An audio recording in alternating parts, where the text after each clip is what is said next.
In the beginning, there was nothing. No light, no sound, no shape, no form. Just a vast, endless emptiness, a void so deep it stretched beyond all understanding. It was a darkness that wasn't just the absence of light, but the absence of everything, no time, no space, no boundaries. The stillness was all-encompassing, a silence so profound that even the idea of movement had not yet been born. Then, in that infinite, cold emptiness, something stirred.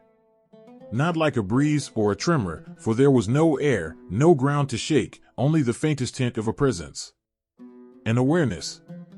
A power beyond words, beyond thoughts. It was as though the very idea of existence had woken from a timeless sleep, ready to breathe life into the void. And at the heart of it all was a creator, standing on the edge of this great abyss, watching over the nothingness. But this creator was not like anything we know.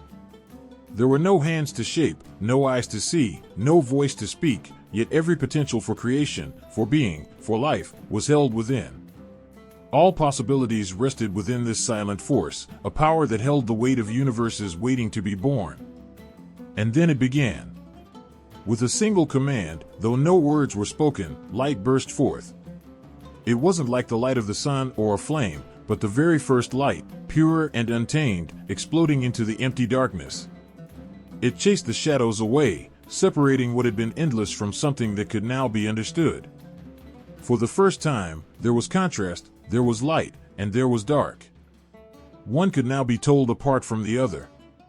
It was a moment of unimaginable beauty, the first act of creation.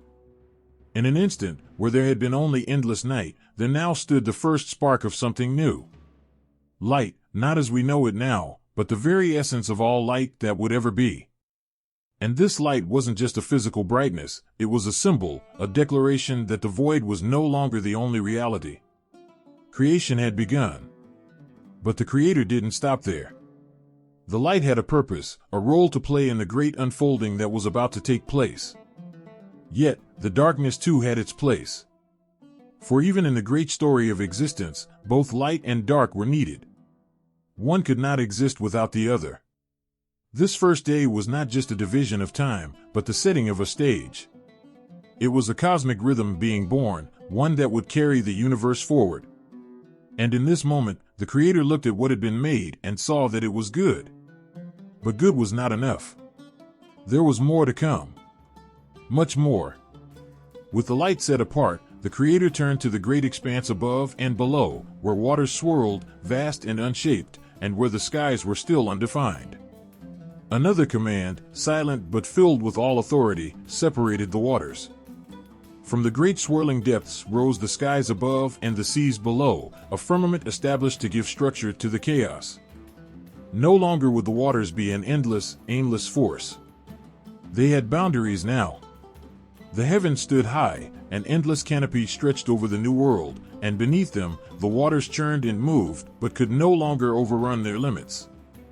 And with each step, the Creator gave order to what had been formless. There was a plan, a design unfolding with each beat of creation. The seas would not remain alone. From the depths of the ocean floor, land began to rise, pushing up through the waters. It was dry and solid, a foundation where life could one day thrive. Hills, plains, mountains, all took their shape, and they stood firm against the rushing waters. As the Creator moved through the days of creation, with each new act, it became clear that this was not a random series of events. This was the work of a master, a vision taking shape where there had once been nothing but the cold, dark void. Creation wasn't just about filling the emptiness, it was about forming something beautiful, something with meaning. And through it all, the Creator was not distant or detached. There was an intimate connection between the Creator and this newborn universe, as though every part of it was filled with care and purpose. It wasn't just about making things exist, it was about making them right, making them good. And everything that was called into being, from the first light to the rising land, held within it a spark of that original power, a touch of the divine. As the land settled, it wasn't left barren. Vegetation sprang forth, lush and green, covering the earth in a tapestry of life. Grass spread across the plains, trees stretched their branches to the newly formed sky, and fruit bloomed on their branches, ripe and heavy. The earth was alive now, filled with the promise of growth and abundance. The emptiness was no more, in its place stood a world ready to flourish. And with the appearance of plants and trees, another layer of beauty and complexity was added to this growing masterpiece. The earth wasn't just a blank canvas anymore, it was alive, vibrant, teeming with potential. Every leaf, every blade of grass was a testament to the Creator's power, a sign that this world was more than just a backdrop. It was a living, breathing work of art. The sky, too, was given its adornment. As day turned to night and night to day, the sun and moon took their places. Stars, countless in number, filled the heavens, each one a tiny beacon of light, twinkling across the vast expanse. They weren't just distant orbs of light, they were markers of time, signs for the seasons that would come. The cycle of life was being written into the fabric of the universe itself. Every moment of this creation was a heartbeat, a pulse that would ripple through eternity. And at the center of it all was the Creator, the force that brought everything into being. This Creator didn't need tools or raw materials, everything came from within, from a will and power so immense that the very notion of existence itself was born from a single thought. This wasn't just the making of a world. It was the beginning of everything. Life. Time. Space. It was the moment when the infinite void was given form, and it was the Creator who stood at the heart of it all, shaping, molding, calling forth the beauty that was hidden in the dark. Creation wasn't just an act. It was a gift, one given freely and with a love that echoed through everything that had been made. Before anything was, there was only darkness. A vast, impenetrable emptiness. It stretched endlessly, without beginning, without end. In this overwhelming blackness, the world lay still, silent and waiting, as if holding its breath. There was no shape, no form, no sound. Just the thick, heavy presence of nothingness. But then, in that profound void, something happened. The darkness was suddenly interrupted by a command, a word that was not spoken aloud, yet it shattered the silence with a force beyond understanding. Let there be light. And in an instant, light burst forth, cutting through the darkness like a heartbeat that had finally stirred after an eternity of waiting. It wasn't the soft glow of a candle or the warm light of the sun, but something far more powerful. It was the first light, raw and pure, flooding the void with a brilliance that had never been seen before. The darkness trembled. The light was more than just brightness, it was the beginning of everything. It was as if the very essence of life had been unlocked, spreading out in every direction, revealing what had once been hidden. Where there had been nothing but endless shadow, now there was something to see, something to feel. The light brought a new kind of awareness, like opening your eyes for the first time. In that moment, the world came alive. But the light didn't erase the darkness completely.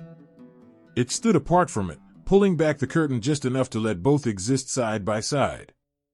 For the first time, there was a balance. A boundary had been drawn. Day and night were born, each one given its place, its purpose. The light wasn't here to destroy the dark, but to define it. It was as though the universe needed both, the comfort of the day and the mystery of the night. And with this separation, the world began to breathe. This first light wasn't just a physical presence. It was as though something deeper had been awakened. The light was knowledge, understanding, a spark that would forever change the void that had come before. It was the beginning of consciousness itself. In the light, there was clarity. The world, which had been hidden in the shadows, was now revealed for what it truly was. Things could be known, could be understood. And with knowledge came possibility. The moment light broke through, it was like a door had opened. There was a sudden sense of purpose, of direction. In the dark, there was only waiting. But in the light, there was movement, growth, change. The light called out to everything that lay in the shadows, inviting it to come forward, to take shape, to exist. Yet the darkness didn't vanish. It lingered at the edges, a silent reminder of where everything had come from. The light had emerged from it, but the darkness was still there, patient and steady. It was the unknown, the mystery that always remains just beyond the reach of our understanding. The two, light and darkness, were not enemies, but partners in this cosmic dance. One could not exist without the other. This contrast was powerful.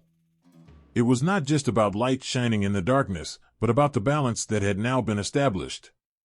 It was the birth of something that would echo throughout all time, a duality that would shape the very fabric of existence. Light and darkness. Good and evil. Knowledge and ignorance. Life and death.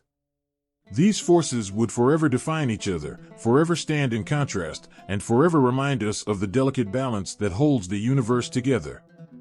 The light brought with it a sense of hope, of promise. In the light, there was a future, a path to follow. But the darkness was not something to fear. It was part of the story, part of what made the light so meaningful. Without the dark, the light would be blinding, overwhelming. But with it, the light was precious, something to be cherished. This struggle between light and dark was ancient, older than the stars that would eventually fill the sky, older than time itself. Every culture, every story that would come after this moment would recognize it in some form. It was as though this moment, the very first light, had imprinted itself on the soul of the universe. From that day on, light and darkness would be woven into every myth, every story, every understanding of the world. There was something comforting about this, knowing that the two could exist together. That even in the darkest moments, light could always find a way through.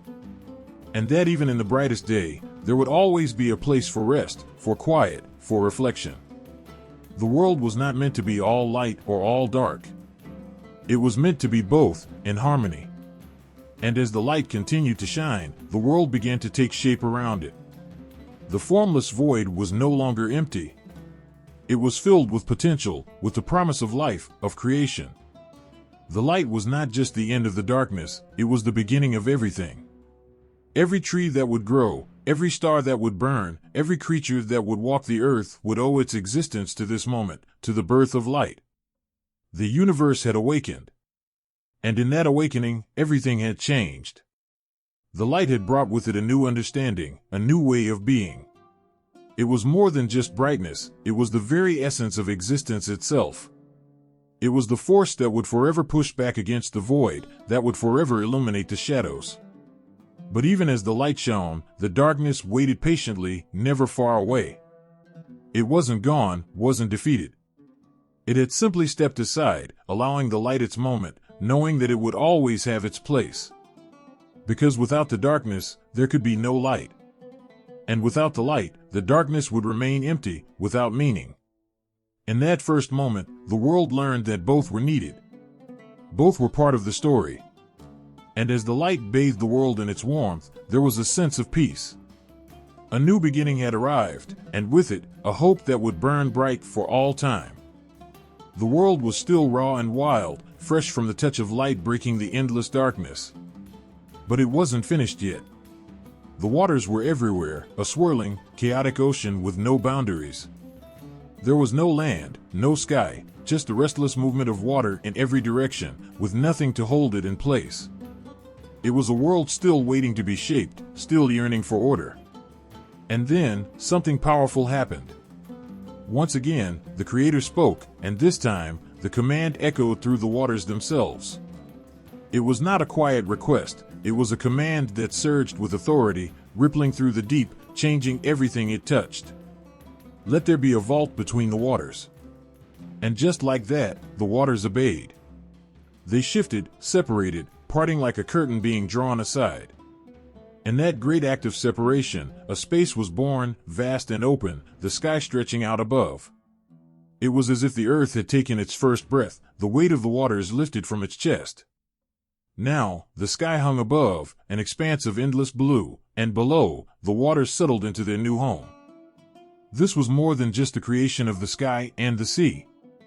It was the establishment of boundaries, the drawing of lines where before there had been none. And there was a comfort in that, in knowing that there were limits, that things had a place. The sky belonged to the heavens, the waters belonged to the earth, and both were needed to bring balance. The sky wasn't just a physical boundary, it was something sacred.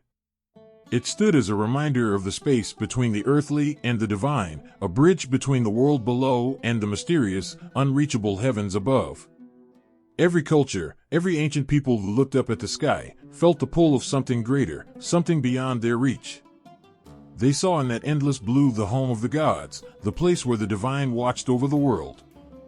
It was the firmament, the great arch that held back the waters of the heavens, keeping them from flooding the earth. It was strong, unshakable, a protective dome stretched over the world. And with it came the sense that the heavens themselves were alive, powerful, and always watching. The sky wasn't empty, it was filled with presence, with life. The firmament was like the roof of a great house, sheltering everything beneath it, but always connected to the divine realm above. As the waters calmed, settling into their new boundaries, the sky gods were born in the hearts of those who looked up in awe.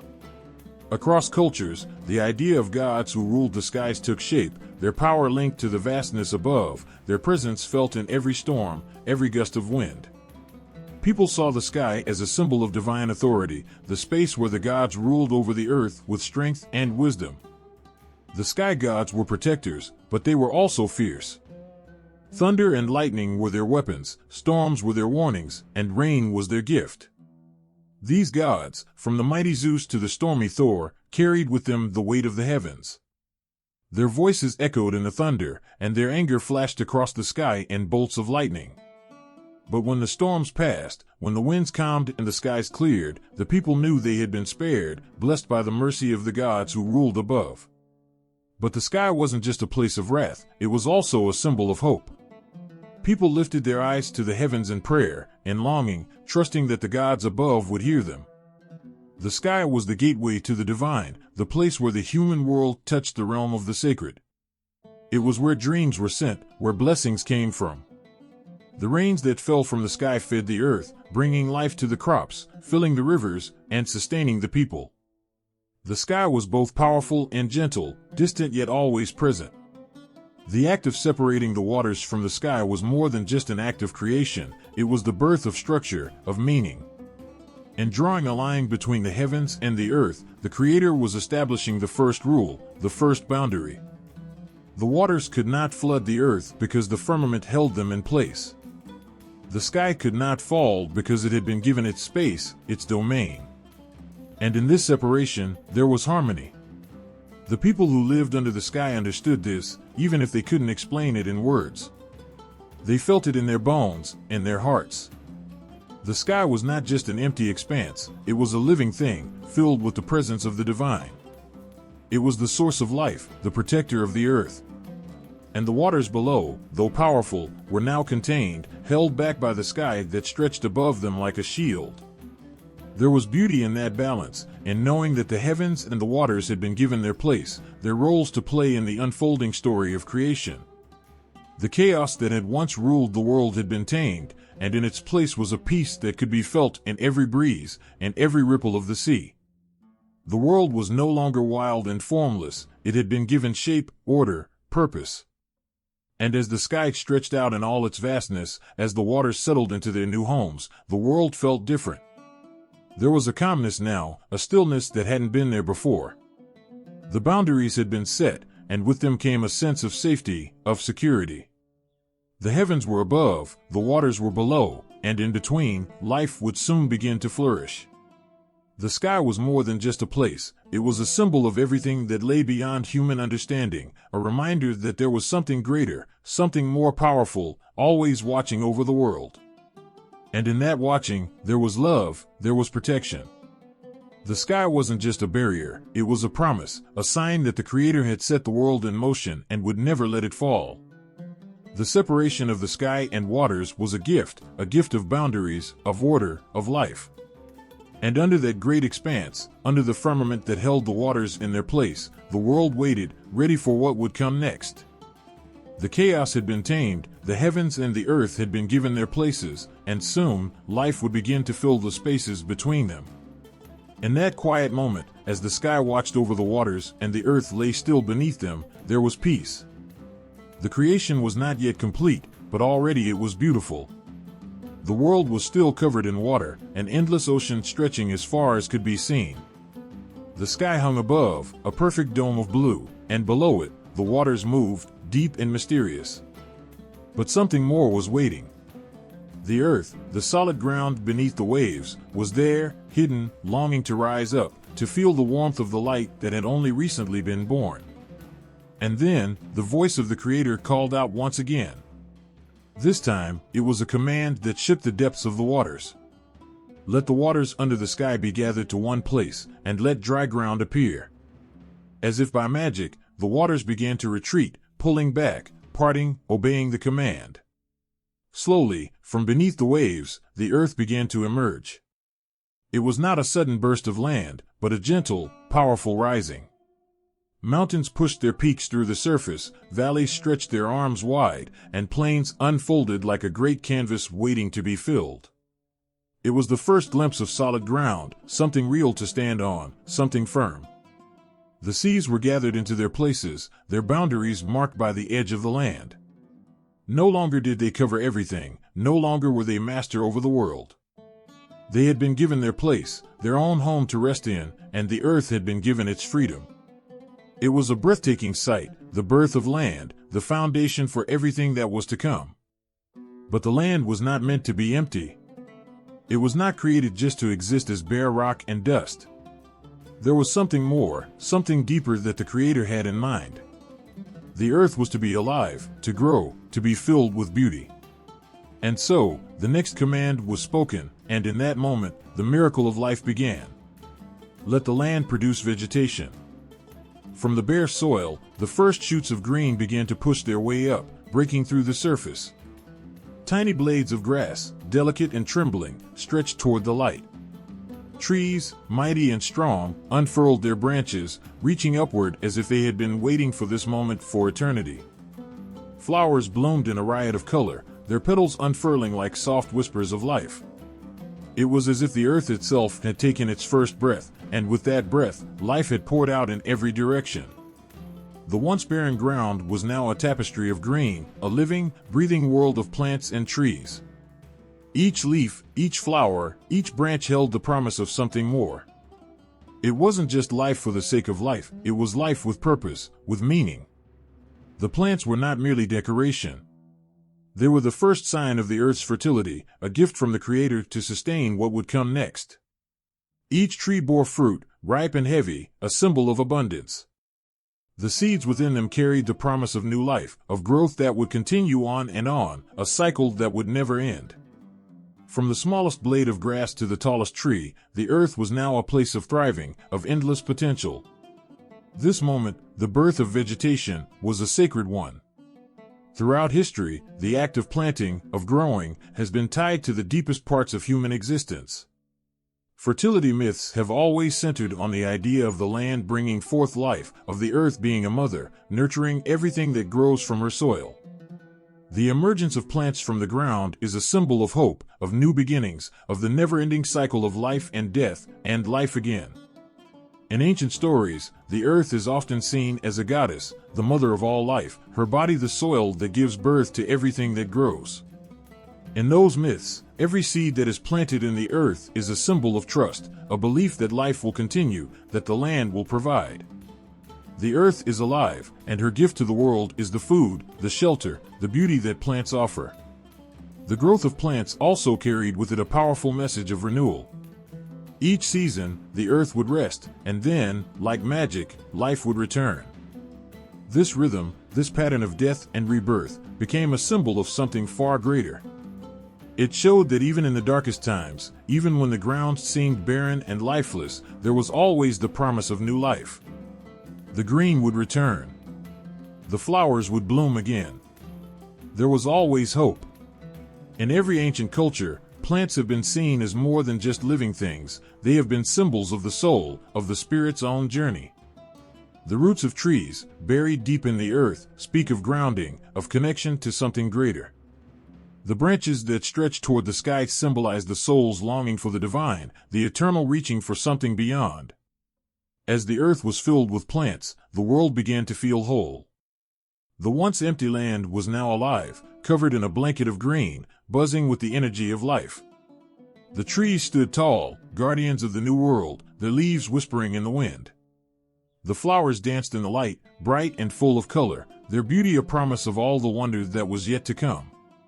The creation of vegetation was not just the birth of plants, it was the birth of a relationship between the earth and everything that would live on it. The plants were the first to rise from the soil, but they would not be the last. They were the foundation, the base of the great web of life that was yet to come. They would feed the animals, shelter them, and even provide breath for the world. In this moment, there was a sense of completion, of something sacred being born. The earth, the land that had risen from the waters, was no longer barren. It was alive, fertile, ready. And every seed that was planted, every fruit that grew, was a symbol of the Creator's care, a reminder that life was meant to flourish, to grow, to reach for the heavens. The land and the vegetation were more than just part of the creation, they were symbols of life itself, of the way everything is connected, of the beauty that comes from growth. The earth had been given its purpose, its gift, and it had embraced it fully. Now, as the trees swayed in the wind and the flowers lifted their faces to the light, the world was ready for the next chapter. But in this moment, there was a quiet peace, a stillness that held the promise of everything that was to come. The land, the seas, the sky, they were all part of the same beautiful, living story, and it had only just begun. The earth had emerged, and with it, the story of life had truly begun. There was still something missing. The earth, now filled with land, seas, and plants, was beautiful, but it was waiting for something greater to give it rhythm, to give it life. There was no day, no night, just a soft glow hanging over the world. The sky above, though vast and clear, was empty, without a heartbeat, without the lights that would guide and guard the world. Then, the Creator spoke again, and this time the words carried a different kind of magic, a magic that would fill the heavens themselves. Let there be lights in the sky. At once, something powerful stirred in the vastness above. From the heart of the sky, the sun emerged, a radiant, golden sphere rising in all its glory. Its warmth spilled over the earth, touching every blade of grass, every mountain, every sea. The world bathed in its light, and for the first time, there was day. The sun was not just a light in the sky, it was life itself. It brought warmth, energy, and a sense of awakening. As it climbed higher, it seemed to watch over everything below, like a great king ruling over his kingdom with strength and care. But the day could not last forever. As the sun began its descent, another light began to rise. Soft, silver, and quiet, the moon appeared, bringing with it the calmness of night. The stars, like tiny jewels, twinkled into existence, scattered across the dark sky like 1,000 whispers of hope. The moon was not just a reflection of the sun, it had its own power, its own magic. It was the guardian of the night, watching over the sleeping world, offering peace where the sun had brought strength. The sun and the moon were not just lights, they were more than that. In the eyes of ancient peoples, they were gods, divine rulers who controlled the heavens and everything beneath them. The sun was seen as a god of power, often imagined as a fiery chariot riding across the sky, its golden rays bringing life to the earth. People looked up to the sun and worshipped it, for without its light, crops would not grow, and life would wither away. The sun was the giver of life, the bringer of day, and its light was seen as a gift from the divine. The moon, on the other hand, was the goddess of the night, a protector who ruled over dreams and mysteries. Its phases, from full to new, were symbols of life cycles, of birth, growth, and renewal. The moon's soft light was like a gentle hand, guiding travelers through the darkness, lighting the path for those who wandered under the stars. In many cultures, the moon was a symbol of femininity, of grace and beauty. It was also a reminder of the passage of time, of the changing seasons, of the ebb and flow of life itself. The stars, too, had their place in the myths of old. To those who gazed up at the night sky, the stars were not just distant points of light, they were gods, heroes, ancestors. They formed patterns in the heavens, constellations that told the stories of creation, of love and war, of gods and mortals. The stars were a reminder that the heavens were alive, filled with beings who watched over the earth, who marked the passage of time with their dance across the sky. As the sun rose and set, as the moon waxed and waned, they brought with them the rhythm of time. The day was now marked by the rising and setting of the sun, the night by the glow of the moon and the stars. And with time came seasons, the turning of the earth, the cycle of life. The sun's warmth brought the spring, the blossoming of flowers, the growth of crops. Its heat brought the summer, the fullness of life, the time of harvest. But as the sun's light grew weaker, as it descended lower in the sky, autumn came, the season of change, of preparation for the cold. And then winter, the time of rest, of darkness, when the world waited for the return of the light. These cycles, the rising and setting of the sun, the phases of the moon, the changing of the seasons, became the heartbeat of the world. They gave meaning to life, marking the passage of time, reminding people that life was always moving forward, always changing. The sun, the moon, and the stars were more than just lights in the sky. They were symbols of hope, of life, of the divine order that held the universe together. In every culture, the sun and the moon were revered, worshipped, honored. In Egypt, Ra, the sun god, was the supreme ruler, his golden chariot racing across the sky each day. The people prayed to him for warmth, for life, for protection.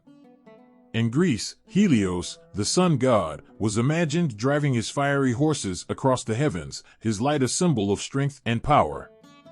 The moon, in contrast, was worshipped as a goddess, Artemis, the huntress, in Greece, Selene, the gentle moon goddess, watching over the night. The stars, too, were seen as divine. The constellations were believed to be the gods themselves, placed in the sky as a reminder of their presence. Orion, the mighty hunter, chased the bull Taurus across the heavens. The Pleiades, 7 sisters, sparkled together in a tight cluster, a symbol of family and unity. Each star, each constellation, held its own story, its own meaning, a message written across the sky for all to see. The lights of the sky, the sun, the moon, the stars, were not just there to mark time. They were there to remind the people of something greater. The sun's rise each morning was a promise, a reassurance that light would always return, no matter how dark the night had been. The moon's soft glow was a comfort, a reminder that even in the darkest moments, there was still light, still guidance. And the stars, so far away, were symbols of eternity, of the divine presence that was always watching, always caring. As the fourth day of creation unfolded, the heavens were filled with life. The sun ruled the day, the moon and stars ruled the night, and the earth below was bathed in their light. The world now had a rhythm, a pattern, a way of measuring time that would guide all of life. It was a gift from the Creator, a promise that life would have meaning, that time would march on, that each day and each night would bring with it new possibilities, new hopes. The sun, the moon, and the stars were more than just lights. They were the guardians of time, the keepers of the seasons, the rulers of the heavens. And as they moved through the sky, they carried with them the promise of life, of hope, of the divine order that held everything together. They were the heartbeat of creation, the lights that would guide the world from this day forward. The world was waiting, silent and still, though full of potential. The land was solid beneath the sky, the seas sparkled with the light of the sun, and the air hummed softly in the quiet. Yet there was a sense of anticipation, a feeling that something magnificent was about to happen. The waters that stretched endlessly and the vast blue sky that curved above were yearning for something more, for life to stir within them, for movement, for freedom. And then the Creator's voice echoed once again, this time filling the sky and the seas with a command that seemed to pulse with life itself. Let the waters teem with living creatures, and let birds fly above the earth across the expanse of the sky. It was as if the world took a deep breath, and from the depths of the seas, life began to rise. The oceans, once still and serene, suddenly came alive with movement. Fish, with scales that shimmered like jewels beneath the surface, swam in schools, darting through the water with grace and speed. Each one was unique, yet they moved as one, their bodies flowing with the rhythm of the sea. From the smallest fish to the largest creatures, like the mighty whales that swam in the deep, the oceans were now full of life, full of energy, full of mystery. The water had become a living, breathing world of its own, a place of both wonder and power. The fish, with their ability to glide effortlessly through the currents, were symbols of creation itself, born from the depths, yet thriving in a world unknown to those on land. The seas, with their vastness, their depth, and their endless movement, had always been a place of mystery. And now, with these creatures swimming through them, the oceans became even more enchanting, a reminder of the life that comes from unseen places. Fish, in ancient myths, were often seen as sacred creatures, tied to the divine. In many cultures, they were symbols of life, fertility, and abundance. Their ability to live beneath the surface of the waters gave them a sense of mystery, as if they existed in a world closer to the gods. They were both fragile and strong, small yet enduring. The seas were their home, and in them, they found freedom.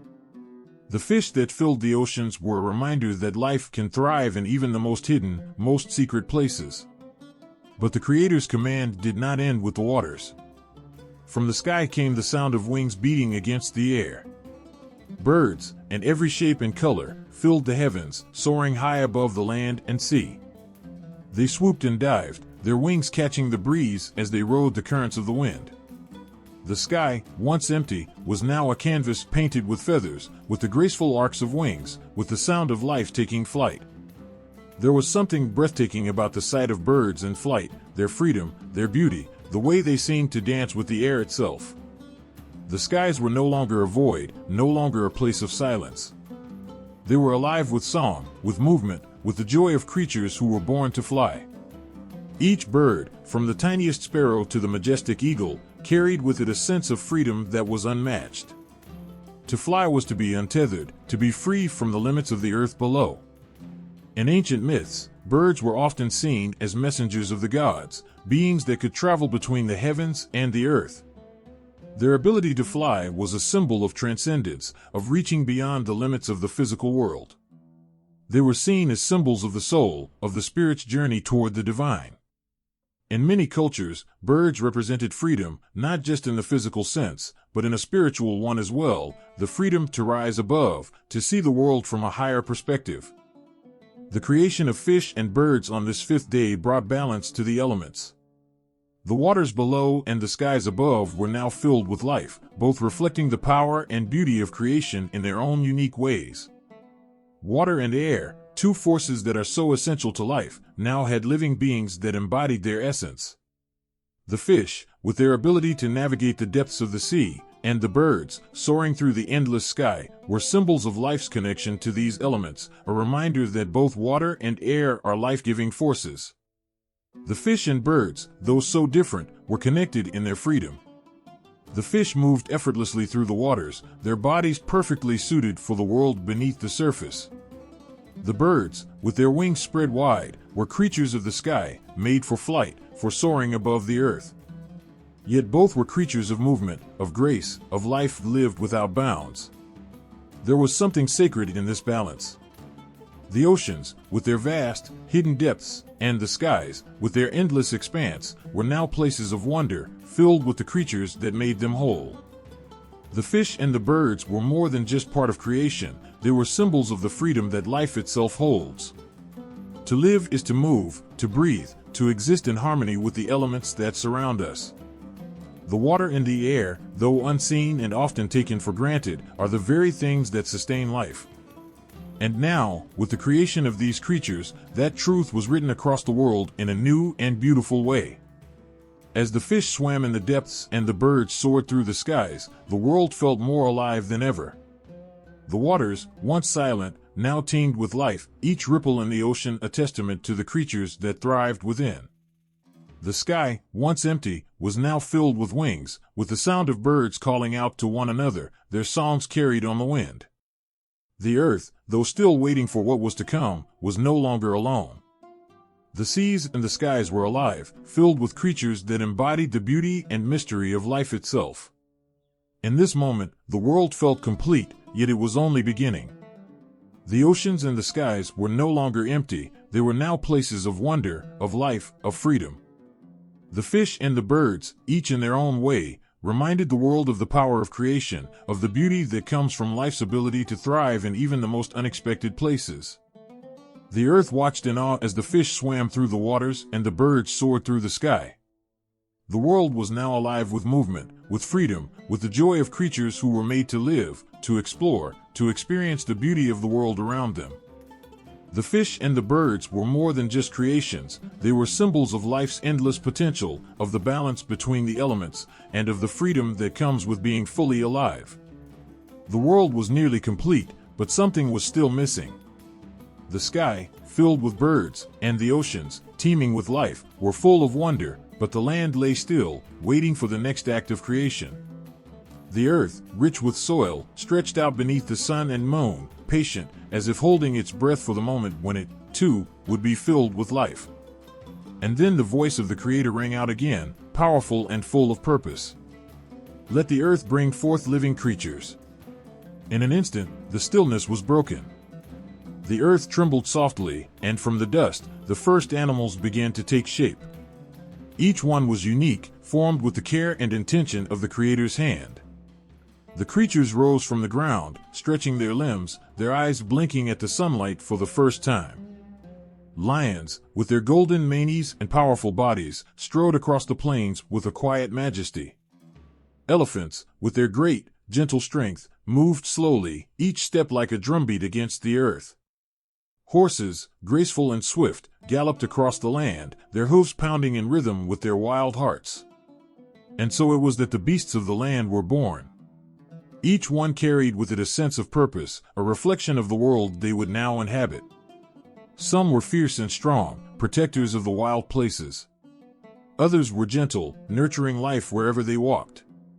The land, which had once been silent and still, was now filled with the sounds of life, roars, growls, the rustling of grass as animals moved through the fields.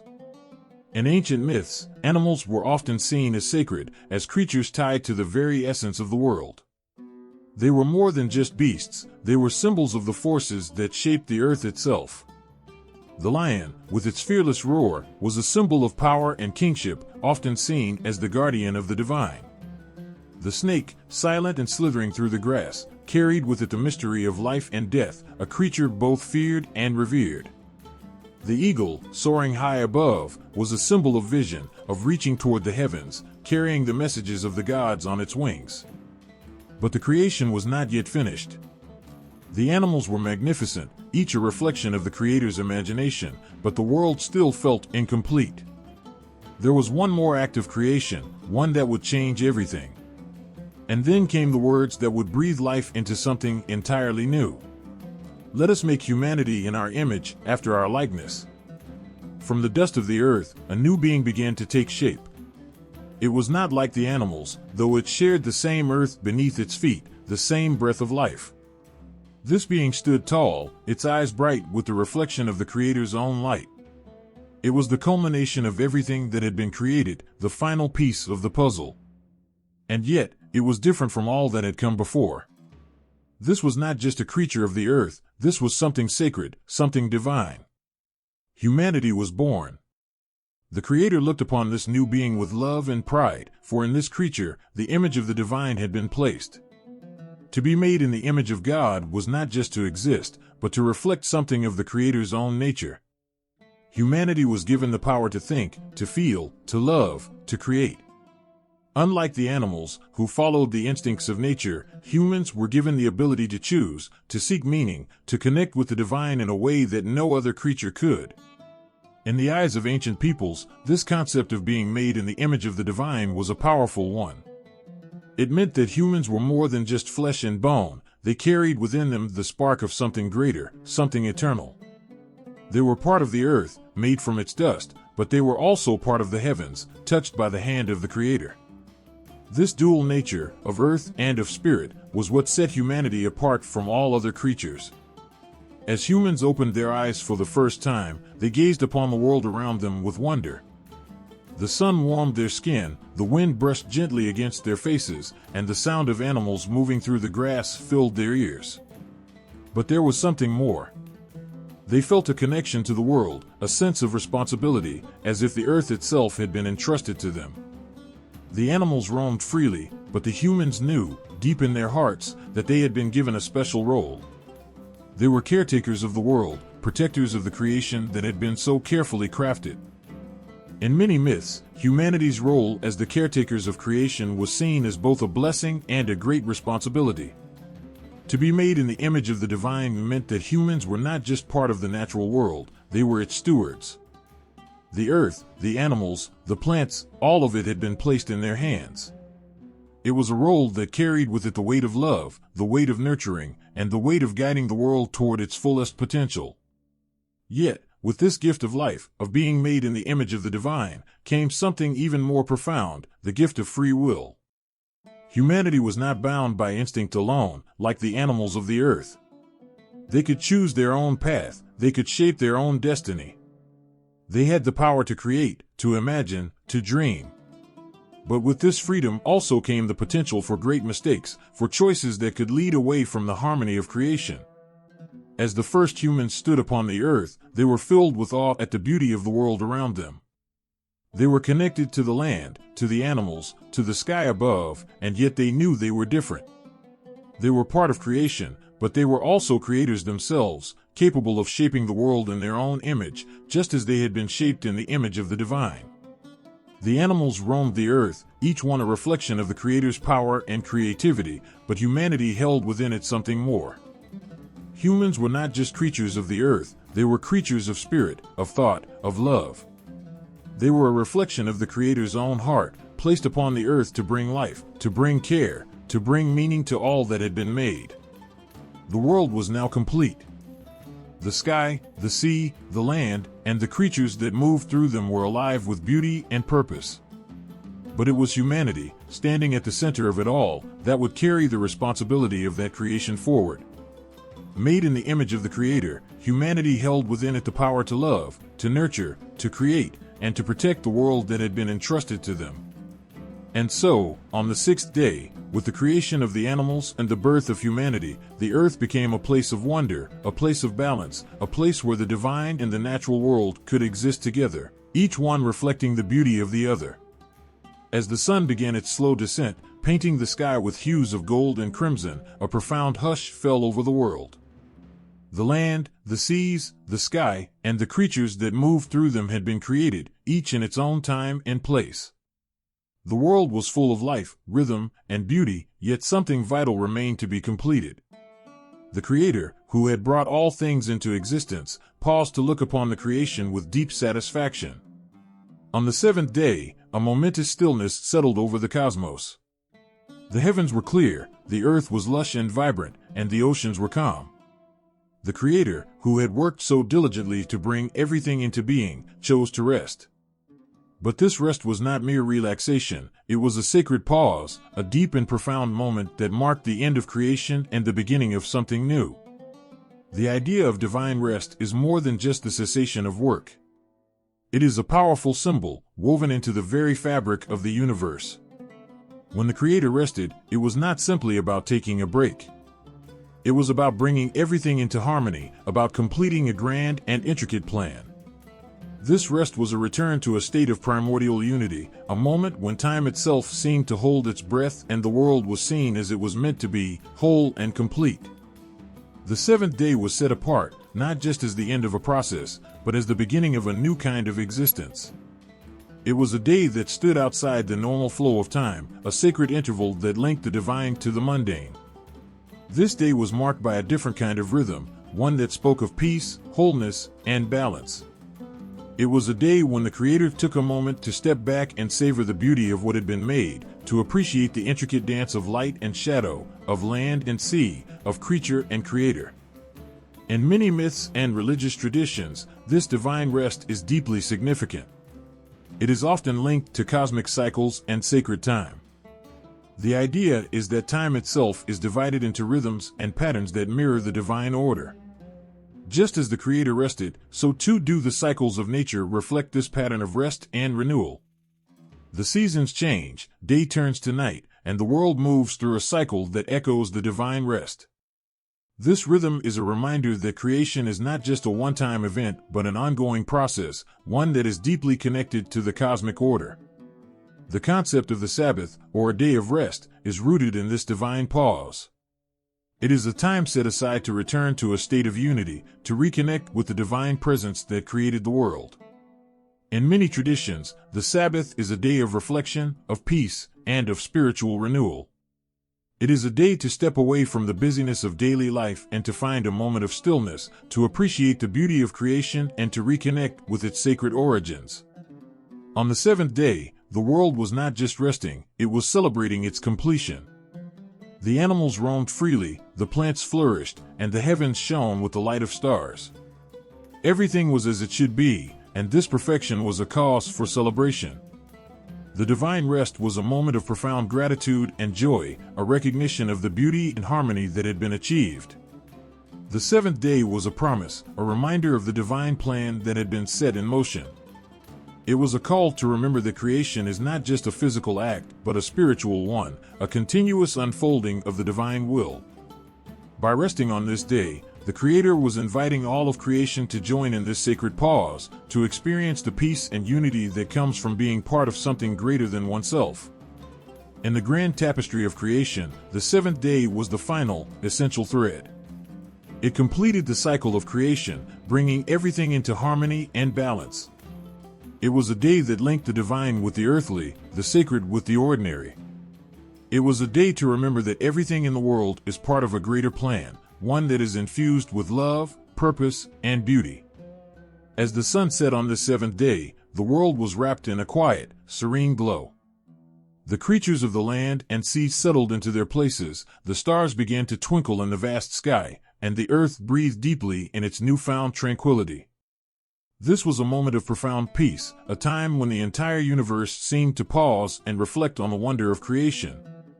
The divine rest was not just an end, but a beginning of a new way of being, of living in harmony with the rhythms of the world. It was a call to remember the sacred nature of existence, to honor the cycles of time, and to find joy in the beauty and balance of creation. And so, as the world rested on the seventh day, it was a reminder that creation is a living, breathing entity, one that is deeply connected to the divine. The rest of the Creator was not just about finishing a task, but about celebrating the profound beauty and harmony of the world. It was a day of sacred pause, a time to reflect on the completeness of creation and to find a deeper connection to the divine order that holds it all together.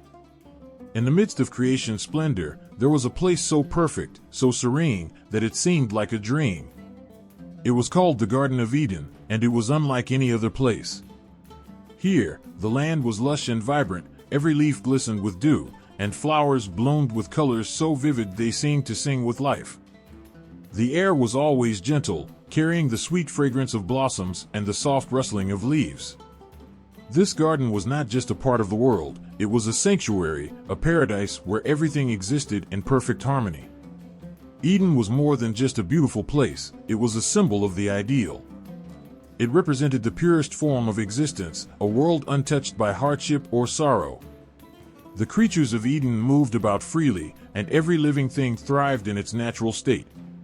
There was no pain, no struggle, only the simple joy of being part of something so exquisitely balanced. It was a space where the divine and the earthly met, where humanity could walk with the divine in the cool of the day. In this sacred garden, two trees stood out, their significance echoing through the ages. The tree of life and the tree of knowledge were not just trees, they were symbols of profound truths, embodying the essence of existence itself. The tree of life was a magnificent tree, its branches stretching wide, its leaves always green, a symbol of eternal vitality. To eat from this tree was to partake in the divine gift of endless life. It represented the promise of immortality and the everlasting connection between the divine and the living. The tree of life was a reminder of the perpetual cycle of life, a beacon of hope and renewal. It stood at the heart of Eden, a constant symbol of the divine's blessing. In stark contrast stood the tree of knowledge, a tree that bore fruit with a different kind of promise. This tree was not about eternal life, but about the knowledge of good and evil, a deeper understanding of the world and oneself. Its fruit was beautiful, enticing, and full of mystery. To eat from this tree was to gain wisdom, but it also came with the weight of choice and consequence. The tree of knowledge symbolized the complexity of existence, the depth of human experience, and the challenges that come with true understanding. The presence of these two trees in Eden was a powerful juxtaposition. On one hand, there was the tree of life, offering a state of eternal bliss and harmony. On the other, there was the tree of knowledge, representing the journey of discovery, the trials of growth, and the profound changes that come with understanding the nature of existence. These trees were not just parts of Eden's landscape, they were the very essence of what it meant to be human, to live with both the gifts and the burdens of consciousness. Eden, with its beauty and its profound symbols, was a place of perfect unity between humanity and the divine. It was where the rhythm of nature and the presence of the divine intertwined seamlessly. To live in Eden was to experience life in its purest, most harmonious form. It was a paradise where every moment was a reflection of divine perfection, where every aspect of creation was in balance. Yet, within this perfect paradise, the potential for change was always present. The choices made within Eden would have far-reaching consequences, shaping not just the destiny of those who lived there, but also the nature of existence itself. The presence of the tree of knowledge introduced the possibility of choice, of a deeper understanding that could alter the course of life. The Garden of Eden represents an ideal that is deeply cherished, a vision of what the world could be when everything aligns perfectly. It is a reminder of the beauty and harmony that can exist in the world, a glimpse of what is possible when all elements are in their rightful place. But it also represents the challenges that come with choice and the inevitable changes that follow the pursuit of knowledge. In the end, Eden stands as a poignant symbol of what was lost and what was gained. It is a testament to the divine vision of a perfect world and a reflection of the human journey towards understanding and growth. The beauty of Eden, with its trees of life and knowledge, captures the heart and imagination, reminding us of the delicate balance between paradise and the complex reality of existence. In the heart of the Garden of Eden, where every leaf shimmered with life and the air was filled with the hum of creation's song, there stood two figures who were unlike any others. Adam and Eve, the first humans, were more than just inhabitants of this paradise, they were the very embodiment of humanity itself. Their story, filled with profound significance, echoes through the ages as a touchstone for understanding the essence of human experience. Adam and Eve were the first to walk upon the earth, the original couple from whom all humanity is believed to have descended. Their existence in Eden was not merely about living in a beautiful garden, it was about embodying the fundamental aspects of what it means to be human.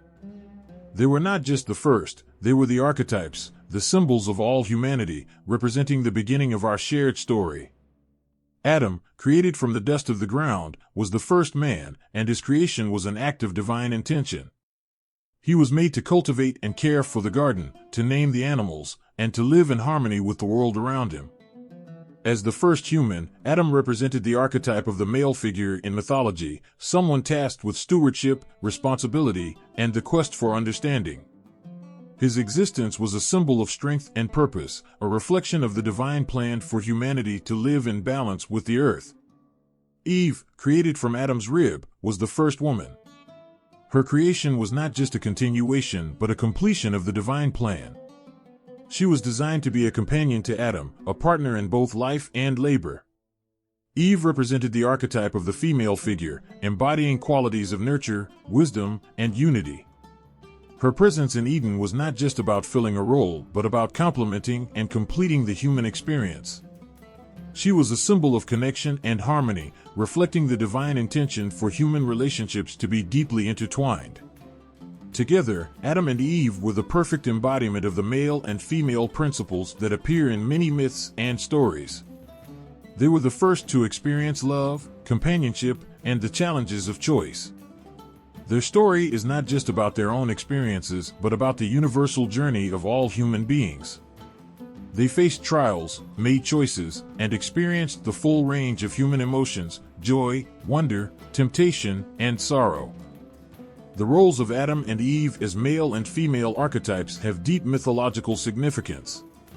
They represent the fundamental aspects of human nature, with each embodying essential traits that contribute to the whole. In many myths, the male figure is associated with creation, action, and leadership, while the female figure is linked to nurturing, wisdom, and partnership. Adam and Eve, in their roles, illustrate how these archetypal traits work together to form a complete and harmonious existence. Their story also highlights the complex interplay between these roles. In the Garden of Eden, Adam and Eve were not just individuals with separate functions, they were partners, their lives intertwined in a shared journey. Their story is a reflection of the deep connections between male and female, illustrating how each complements and supports the other. It is a poignant reminder that the balance between these archetypal roles is crucial for understanding the full spectrum of human experience. The myth of Adam and Eve also touches on the themes of innocence and experience, choice and consequence. In the purity of Eden, they lived without the burdens of the world, their lives a reflection of divine perfection. Yet, their choice to eat from the tree of knowledge introduced them to the complexities of life, knowledge, pain, and growth. This moment was not just about disobedience, it was about the inevitable journey from innocence to understanding, a journey that all humans undertake. Their actions, though leading to their expulsion from Eden, marked a new chapter in human existence. They were no longer in the perfect paradise, but were now part of a world filled with challenges and possibilities. This transition from Eden was a pivotal moment, symbolizing the shift from a state of divine simplicity to one of human complexity. It was a transition that every person must face, moving from the safety of innocence to the growth that comes from experience. In their story, Adam and Eve are not just distant ancestors, they are mirrors reflecting our own struggles and triumphs. Their experiences resonate with the universal human journey, touching on themes of creation, choice, and the pursuit of understanding. They stand as archetypes, representing the core of human nature and the enduring quest to find balance and meaning in the world. The legacy of Adam and Eve, as the first humans, is a powerful reminder of our shared origins and the deep connections that bind us all. Their story is a tapestry of human experience, woven with threads of love, responsibility, and the search for knowledge. Through them, we see the reflection of our own lives, the joys and sorrows, the triumphs and trials that define the human condition. Their place in the mythological narrative is not just about the past, but about the present and future.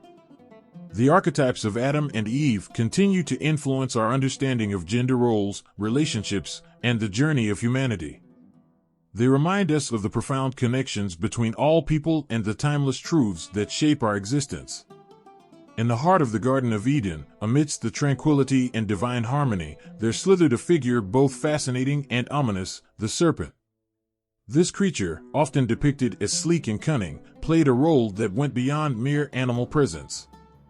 It was a symbol of wisdom and deceit, a trickster with the power to alter destinies and challenge divine plans. The serpent's appearance in Eden was not just incidental, it was deeply symbolic. In many myths and cultures, serpents are seen as creatures of profound wisdom. They are often associated with ancient knowledge and hidden truths, embodying the dual nature of wisdom, both enlightening and perilous. This serpent, in the lush paradise of Eden, was a representation of that complex blend of wisdom and deceit. The serpent's role was crucial in the unfolding drama of Adam and Eve. It was this creature that first approached Eve, its voice smooth and persuasive. It whispered words that would change the course of human history. The serpent told Eve that eating the fruit from the tree of knowledge would open her eyes, giving her wisdom and understanding like never before. This was not merely a temptation, it was an invitation to explore the depths of knowledge and to step beyond the boundaries set by the divine. The serpent's cunning nature was not just about trickery. It played the role of the trickster, a figure common in many mythologies. Tricksters are not merely deceivers, they are agents of change, challenging the status quo and provoking transformation. They often operate outside the boundaries of conventional rules, acting in ways that disrupt and reshape the world. The serpent's actions in Eden were a form of this trickster behavior, pushing Adam and Eve toward a new understanding and a different reality. The serpent's role highlights the complex relationship between divine plans and human choices. In the grand tapestry of creation, the serpent's presence introduces an element of unpredictability. It shows that even within a perfectly designed world, there are forces that challenge, question, and alter the course of events. This trickster figure embodies the idea that knowledge and wisdom come with risks, and that the path to understanding is rarely straightforward. The serpent's temptation was more than just a test of obedience, it was an invitation to embrace the complexities of existence. By offering the fruit from the tree of knowledge, the serpent was presenting a choice that carried profound consequences. It was an opportunity for Adam and Eve to gain deeper insight into the nature of reality, but it also came with the burden of understanding and the responsibility of choice. This duality, wisdom accompanied by the potential for deceit, reflects the intricate balance that exists in the pursuit of knowledge. The aftermath of the serpent's temptation was dramatic and far-reaching. When Eve and Adam made their choice, they were not just disobeying a command, they were embarking on a journey into a new realm of experience. The serpent's role was not just about causing downfall, but about ushering in a new phase of human existence. It was a catalyst for change, propelling humanity from a state of innocence to one of awareness and complexity. The serpent's symbolism extends beyond the confines of Eden. In many cultures, serpents represent the interplay of wisdom and danger, the ever-present possibility of both enlightenment and deception. They are creatures that slither between worlds, embodying the transformative power of knowledge and the inherent risks involved in seeking it. The serpent in Eden is a reflection of this broader mythological theme, illustrating how wisdom can come intertwined with challenges and moral dilemmas. The figure of the serpent also underscores the role of trickster figures in mythology. These beings often serve as agents of chaos and transformation, pushing characters to confront their assumptions and face the deeper truths of their existence. The serpent's actions in Eden exemplify this role, showing how trickster figures challenge and reshape divine plans, pushing humanity toward growth and self-discovery. As the serpent disappeared into the shadows of the garden, its impact lingered long after. The consequences of its actions were not just about the immediate aftermath, but about the profound changes it set in motion. The serpent's role in the Garden of Eden was a pivotal moment in the narrative of humanity, marking the transition from a world of divine simplicity to one of complexity, choice, and consequence. The serpent, as a symbol of both wisdom and deceit, serves as a powerful reminder of the dual nature of knowledge and the intricate dance between divine plans and human agency. Its presence in Eden is a testament to the deep and often challenging path that lies in the pursuit of understanding, a path that is marked by both the light of insight and the shadows of deception. The fruit from the tree of knowledge, glistening with an allure that seemed to promise the world, held a power far beyond its physical form. This forbidden fruit was not just a piece of produce, it was a symbol of profound and dangerous knowledge, a gateway to understanding that came with both the allure of wisdom and the shadow of fall. As Eve stood before the tree of knowledge, the fruit dangled temptingly from its branches. Its vibrant colors and inviting aroma seemed to whisper promises of enlightenment and insight, as if it held the answers to all of life's mysteries. The serpent's words had awakened a deep curiosity within her, a longing to understand more about the world and her place in it. This fruit was not merely an object, it was a symbol of temptation and the tantalizing possibility of forbidden knowledge. When Eve took the fruit and shared it with Adam, they were not merely breaking a rule, they were making a choice that would change everything. The act of eating the fruit was a moment of profound significance, marking the transition from a state of innocence to one of awareness. The fruit represented the knowledge of good and evil, a deep and often unsettling understanding of the world that came with both enlightenment and burden. This choice, filled with the hope of wisdom, also brought the weight of consequence. The moment they tasted the fruit, the garden's serene beauty was overshadowed by a new reality of fear, guilt, and awareness. The innocence of Eden was shattered, replaced by a world where knowledge came with the price of suffering and the complexity of moral choices. The fruit from the tree of knowledge was not just about gaining information, it was about experiencing the full spectrum of human emotion and the responsibility that comes with true understanding. The story of the forbidden fruit resonates with similar myths from other cultures, where forbidden knowledge plays a central role in the narrative. In many ancient tales, there are accounts of individuals seeking or acquiring wisdom that is not meant to be known, often leading to their downfall or a significant transformation. For instance, in Greek mythology, Prometheus stole fire from the gods and gave it to humanity. This fire symbolized knowledge and progress, but also brought suffering and punishment. Similarly, in the story of Pandora's box, Pandora opens a container that unleashes all the evils of the world, leaving only hope behind. These myths echo the theme of forbidden knowledge, an awareness that comes with great cost. In these stories, the pursuit of forbidden knowledge often leads to a dramatic shift in the human condition. Just as Adam and Eve's consumption of the fruit led to their expulsion from Eden, the myths of Prometheus and Pandora illustrate how the pursuit of knowledge can disrupt the balance of the world. The knowledge sought or gained in these myths is not simply about enlightenment, it involves a profound transformation that can alter the course of existence. The forbidden fruit in Eden, therefore, stands as a powerful symbol of the dual nature of knowledge. It represents the allure of understanding and the promise of greater insight, but it also carries the weight of the consequences that come with it. The fruit's seductive beauty is a reminder of how temptation can lead to profound change, and how the quest for knowledge is often intertwined with the experience of suffering and moral complexity. In this way, the fruit from the tree of knowledge encapsulates a universal theme found in many myths and cultures, the idea that wisdom and understanding come with both rewards and challenges. The story of Adam and Eve's choice reflects a deep and often painful truth about the human experience, the desire for knowledge and the inevitable consequences that follow.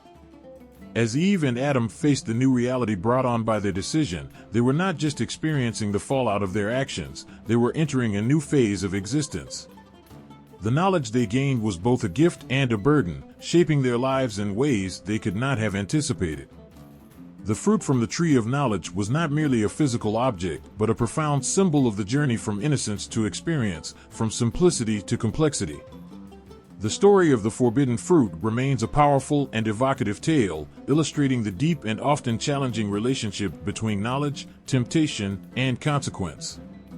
It serves as a poignant reminder of the human condition, a reflection of our desires, our choices, and the profound transformations that come with seeking understanding. In the stillness of the Garden of Eden, a profound silence fell after the fateful moment when Adam and Eve tasted the forbidden fruit. The paradise that once thrived with unblemished beauty and peace now seemed to hold its breath as the weight of their choice became clear. The once serene and perfect world was about to shatter, marking the end of an era and the beginning of a new, more complex chapter in human existence. When God discovered their disobedience, the consequences were immediate and far-reaching. Adam and Eve were cast out of Eden, forced to leave behind the lush, idyllic garden that had been their home. The gates of paradise, guarded by cherubim with flaming swords, closed behind them, sealing off the once hallowed ground. The loss of Eden was not just a physical departure, but a profound shift in their entire existence. They were leaving behind more than a place, they were leaving behind innocence, security, and a direct relationship with the divine. This moment of banishment marks the poignant heart of the story, the fall from grace. Adam and Eve, who had once walked with God in the cool of the day, now faced a world filled with challenges and hardships. Their lives were transformed from a state of effortless bliss to one of toil and struggle. The lush garden, with its easy abundance, was replaced by a world where survival demanded effort and pain. Their innocence was lost, and in its place came the heavy awareness of human suffering, labor, and mortality. The theme of losing innocence is central to many myths and stories across cultures. It is a recurring motif that resonates deeply with the human experience. In Greek mythology, for instance, the tale of Pandora's box tells of the release of suffering and evil into the world, leaving humanity to confront a harsher reality.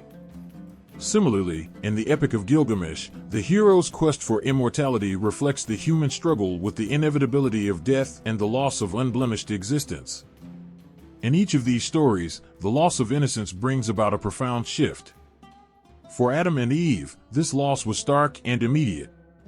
They now had to face a world where the divine protection and effortless abundance of Eden were replaced by the harsh realities of survival. The earth, once lush and yielding, would now produce thorns and thistles. Eve was told that she would experience pain in childbirth, and Adam would have to toil for his food, working the ground with sweat and effort.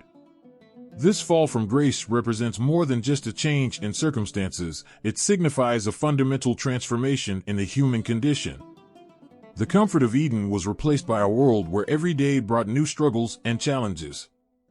The simplicity of their earlier existence was replaced by a complex reality filled with suffering, hard work, and the burden of mortality.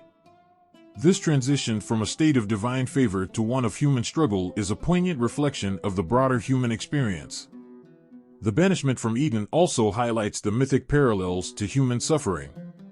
In many myths, the journey from a state of purity or simplicity to one of hardship reflects a deeper truth about the human condition. It represents the transition from a world of ease to one of struggle, where individuals must confront the challenges of existence and find their own path to meaning and fulfillment. The suffering and toil that Adam and Eve faced are emblematic of the universal human experience, reflecting the trials and tribulations that all people encounter in their lives. The story of the fall is not just a tale of punishment, but also a reflection on the nature of human existence. It captures the essence of what it means to face the complexities of life and to confront the challenges that come with gaining wisdom and understanding. The loss of Eden represents the shift from a state of innocence to one of experience, where the knowledge of good and evil brings with it both insight and suffering. As Adam and Eve walked away from the Garden of Eden, their hearts were heavy with the weight of their new reality. They were leaving behind more than just a place, they were leaving behind a part of themselves. The simplicity and beauty of Eden had given way to a world of struggle and hardship, a world where every day was a testament to the resilience and determination of the human spirit. Their story is a powerful reminder of the cost of knowledge and the inevitable shift from innocence to experience. It reflects the profound transformation that occurs when one moves from a state of unblemished purity to a world filled with complexity, suffering, and the search for meaning. In this loss, there is both a deep sense of grief and a recognition of the enduring strength and resilience of the human spirit. In the shadow of a world now filled with the echoes of human toil and struggle, a new and heartbreaking story unfolded. Cain and Abel, the first children of Adam and Eve, stood on the precipice of human conflict. Their story is one of deep emotions, stark choices, and the tragic consequences that follow. Cain, the elder brother, was a farmer who worked the soil, while Abel, the younger, was a shepherd tending to his flocks. Both brought offerings to God, Cain offering fruits of the land, and Abel presenting the best of his sheep. It was Abel's offering that found favor with God, a divine approval that lit a spark of resentment in Cain's heart.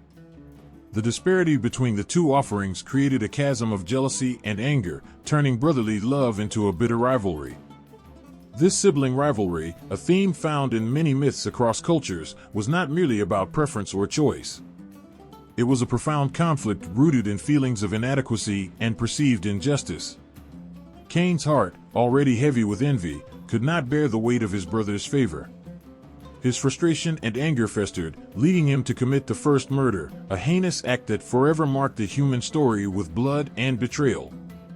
The moment Cain struck Abel is seared into the collective memory as a symbol of human conflict and the dark side of sibling relationships. The sense of betrayal and loss was profound.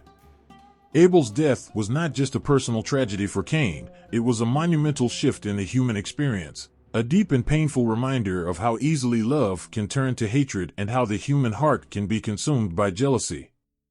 In the aftermath of this horrific act, God's response was both stern and compassionate.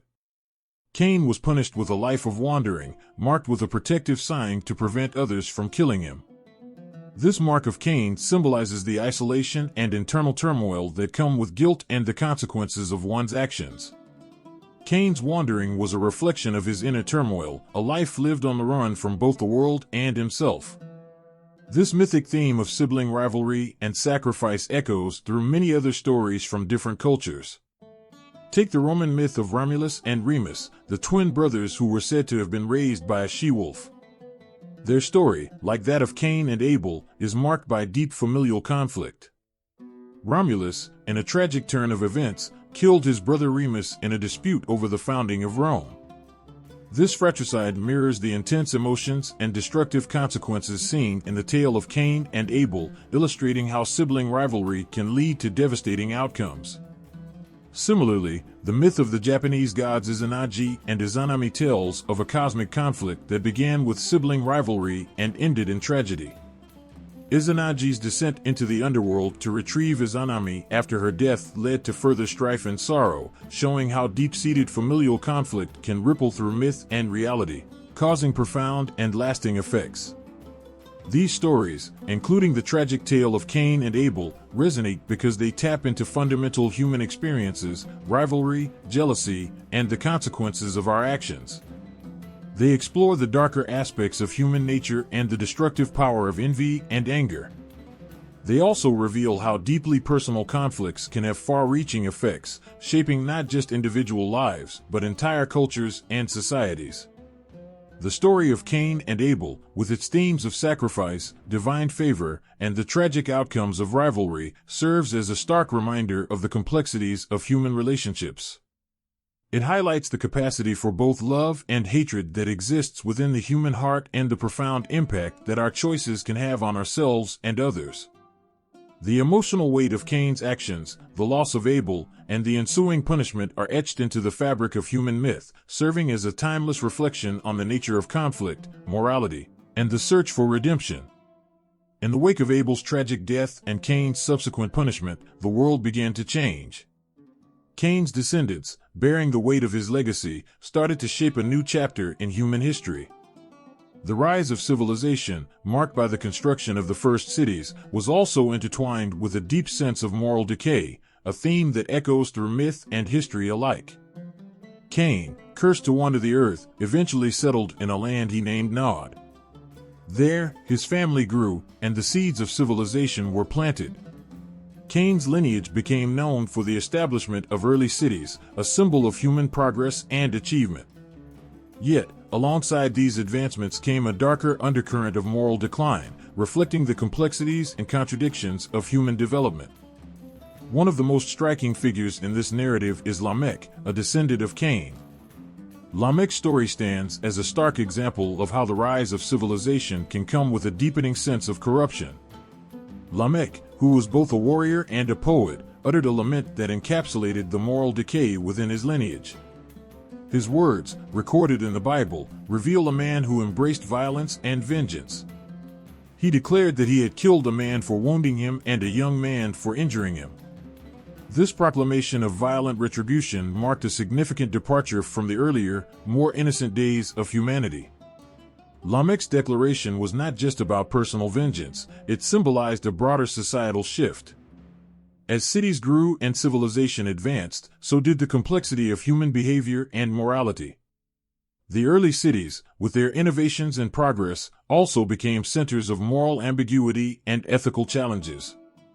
The growth of civilization brought about advancements in technology, culture, and societal organization, but it also led to a dilution of the original purity and innocence of the human experience.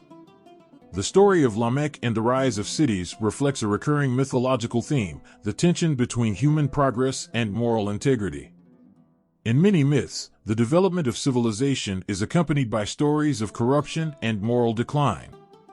The ancient Greeks, for instance, told tales of the golden age of humanity, followed by a gradual decline into a world of strife and conflict.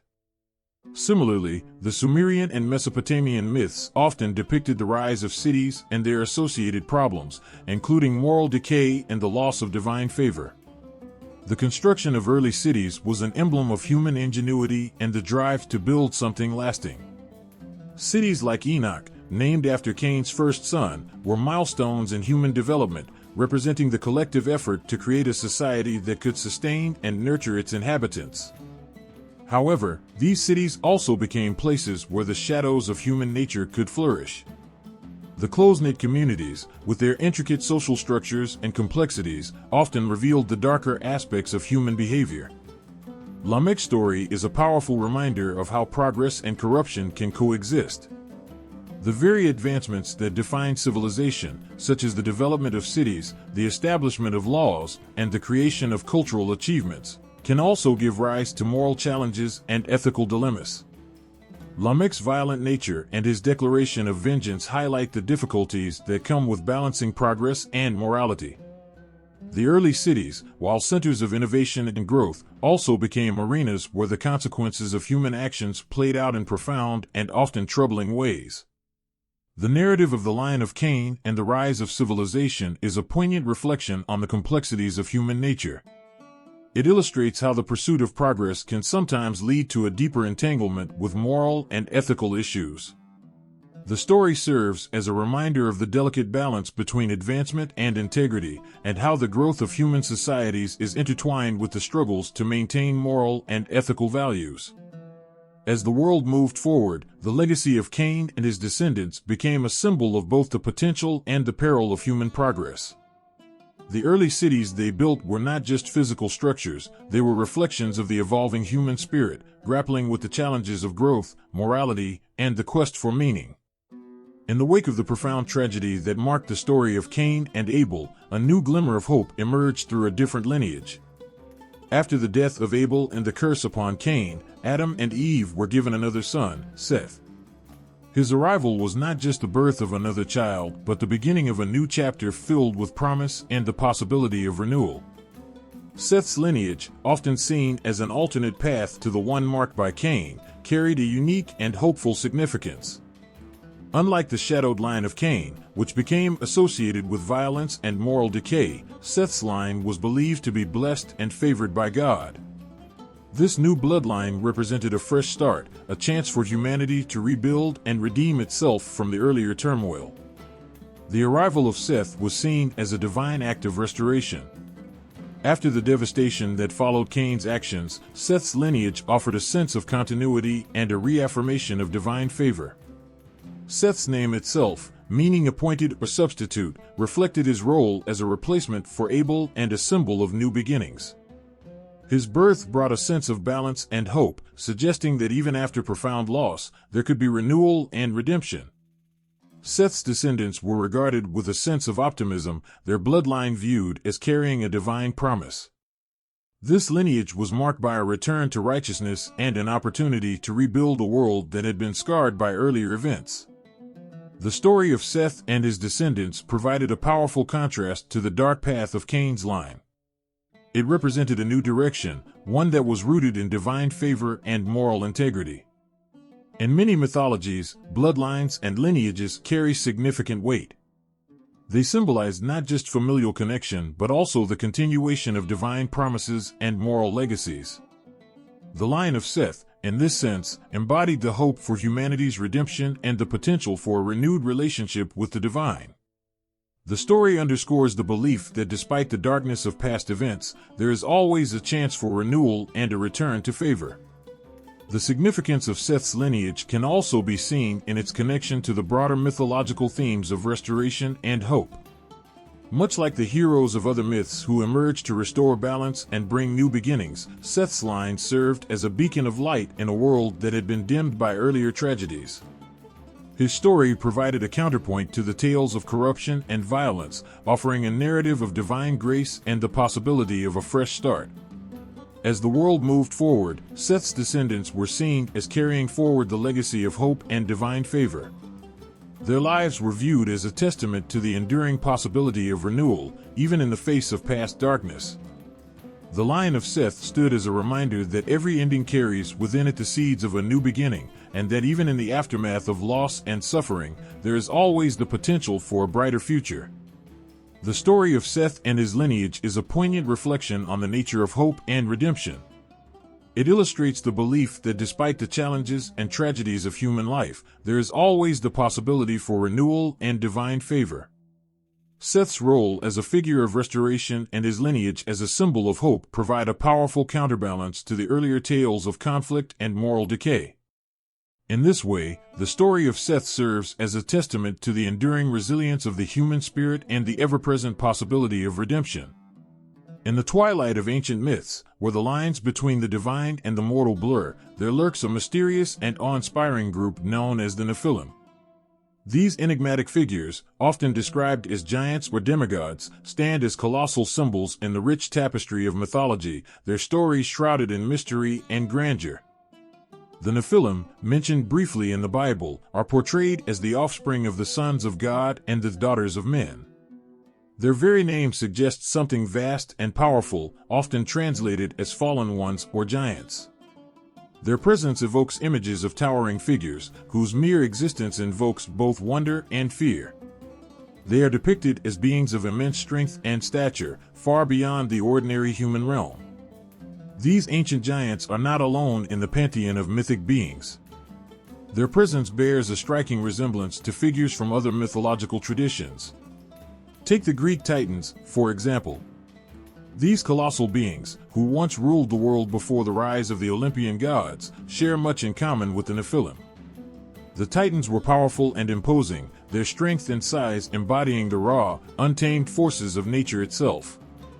The Titans' fall from grace, their battle against the Olympians, mirrors the story of the Nephilim, who are often depicted as being out of favor with the divine, their existence leading to great upheaval.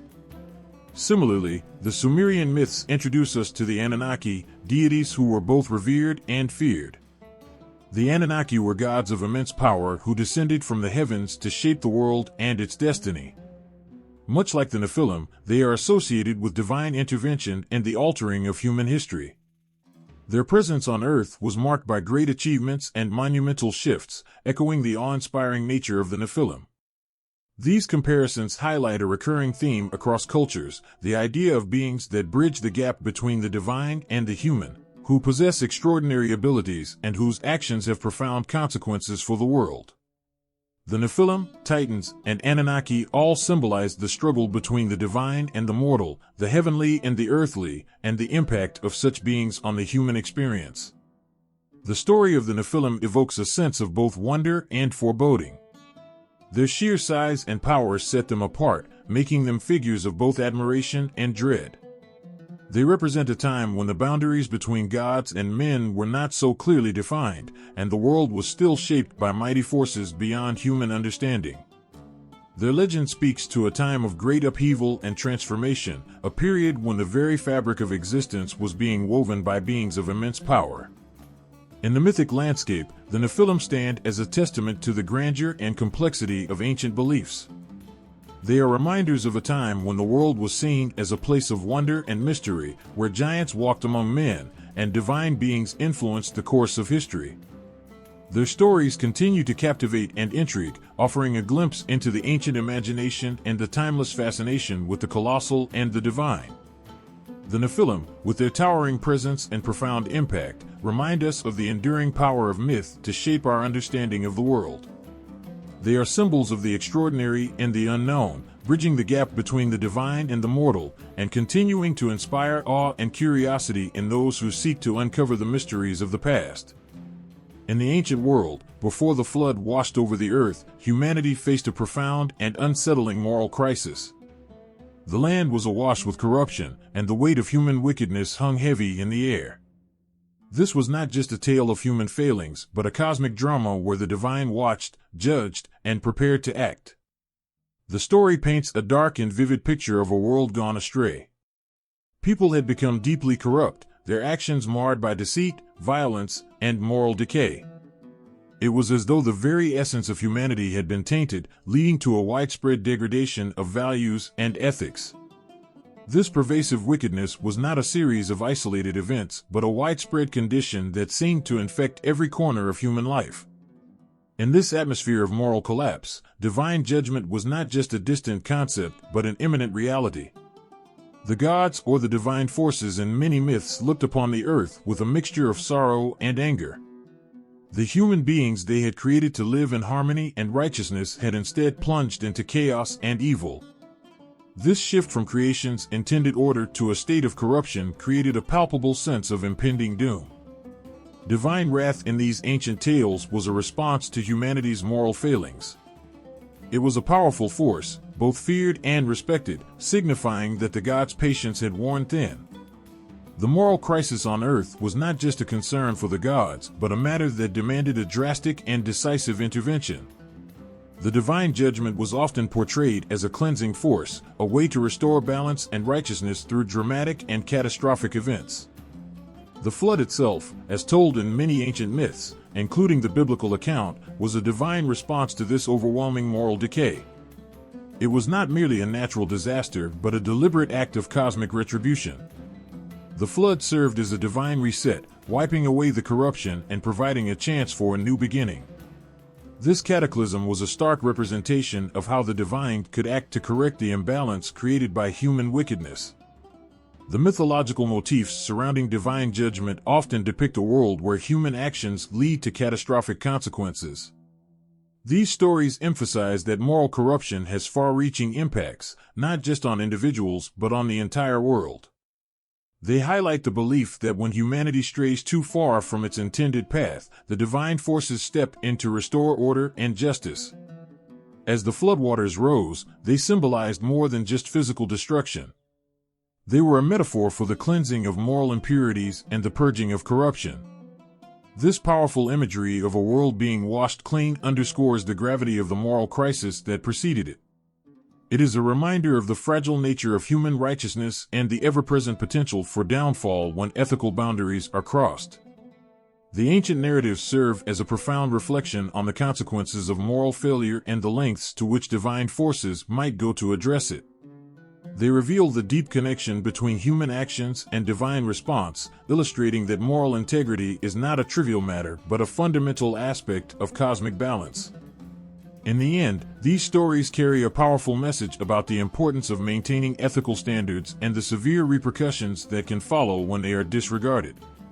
They remind us of the delicate balance between human behavior and divine expectations, emphasizing that the forces of judgment and wrath are not arbitrary but a response to the profound impact of human corruption. In the midst of the world's darkest hours, when humanity's failings had brought about a cataclysmic flood, there emerged a figure of profound hope and salvation, Noah. As the floodwaters surged and the earth seemed to drown in its own despair, Noah stood out not just as a survivor, but as the archetypal savior, chosen to preserve life and ensure the future of humanity. Noah's story is both powerful and moving. He was not just an ordinary man but a beacon of hope amid chaos. According to the ancient narrative, Noah was chosen by the divine to build an immense ark, a vessel that would carry his family and pairs of every animal species through the devastating flood. This great task fell upon Noah because of his righteousness, a shining light in a world overshadowed by wickedness. The image of Noah's Ark, a massive ship braving the relentless storm, captures the imagination with its promise of survival and renewal. As the rains poured and the waters rose, the ark became a symbol of refuge, carrying within it the seeds of a new beginning. Noah's role was not only to preserve life, but to offer a chance for the world to start anew after the deluge had cleared. Noah's story finds echoes in other ancient myths, each reflecting similar themes of salvation through catastrophic floods. In the Epic of Gilgamesh, Utnapishtim plays a comparable role. Like Noah, Utnapishtim is chosen by the gods to survive a great flood meant to cleanse the earth of humanity's sins. He builds a boat to save himself, his family, and the animals. The parallels between Noah and Utnapishtim are striking. Both figures are central to stories of divine retribution and renewal, their arcs representing hope and survival against overwhelming odds. Similarly, in Greek mythology, Deucalion is another figure who parallels Noah. When the gods decide to wipe out humanity with a flood, Deucalion and his wife Pyrrha are warned and instructed to build a boat. They survive the flood and repopulate the earth, becoming the progenitors of a new human race. The story of Deucalion and Pyrrha, like that of Noah, carries themes of divine judgment, preservation, and the rebirth of humanity. These myths, while rooted in different cultures, share a common thread, a hero chosen to survive a great flood and preserve life. They speak to a universal theme of renewal and hope amidst destruction. Noah, Utnapishtim, and Deucalion all embody the archetype of the savior figure who stands resilient in the face of overwhelming adversity, carrying the promise of a fresh start for the world. The emotional weight of Noah's story lies in its depiction of the struggle between destruction and preservation. As the floodwaters surged and the earth was reshaped, Noah's ark floated on the surface, a symbol of endurance and hope. Inside the ark, life was preserved, and the future of humanity rested in the balance. Noah's faith and determination become a testament to the power of hope and righteousness in the face of seemingly insurmountable challenges. In the end, Noah's role as the chosen one, tasked with saving life from the flood, resonates deeply as a story of human endurance and divine grace. His narrative is a poignant reminder of the resilience of the human spirit and the enduring belief in renewal and redemption, even in the darkest of times. The story of the Great Deluge is one that stirs the soul with its raw, dramatic power. When the floodgates of heaven opened and the waters surged across the earth, it wasn't merely an event of destruction. It was a profound act of cosmic cleansing, a way for the world to be renewed and reborn from its own decay.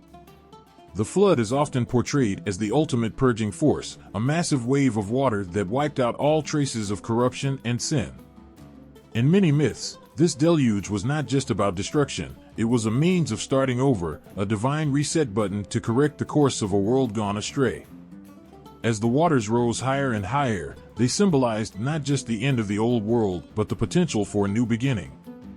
In these ancient tales, floods often embody the cosmic sea and chaos, symbols of primal forces that exist beyond human control. These mythic waters are more than just rain or rivers, they represent the chaotic void from which life emerges and the deep, untamed power of nature. The vast, uncharted waters that cover the earth in these stories are a reminder of the limits of human understanding and the overwhelming force of the divine. The imagery of a world submerged under water evokes a profound sense of both awe and fear. The flood is a powerful reminder of the thin line between order and chaos, and how quickly the balance can shift. The old world, with its flaws and evils, is swept away by the waters, while the promise of renewal and rebirth floats above the tumultuous surface. This theme of purification through destruction resonates deeply, touching on the human experience of facing trials and emerging stronger from them. As the floodwaters engulf everything, they erase the old world's sins and corruptions, offering a fresh start. The Great Deluge serves as a dramatic cleansing, washing away the impurities and giving humanity another chance to live according to higher ideals. The survivors, who find refuge in boats or arks, are seen as the bearers of a new hope, carrying with them the seeds of a future that can begin anew. The flood is also a powerful symbol of divine judgment, an expression of the gods' dissatisfaction with humanity's failings. It illustrates the belief that when the world becomes too corrupted, it must be reshaped, and the old ways must be washed away to make room for something better. This cleansing is not just a physical act, but a deeply spiritual one, marking a shift from chaos to order. In these ancient myths, the deluge is more than a simple disaster, it is a profound and transformative event that reshapes the world and the people within it. The cosmic sea and the chaos it represents are forces of both destruction and creation.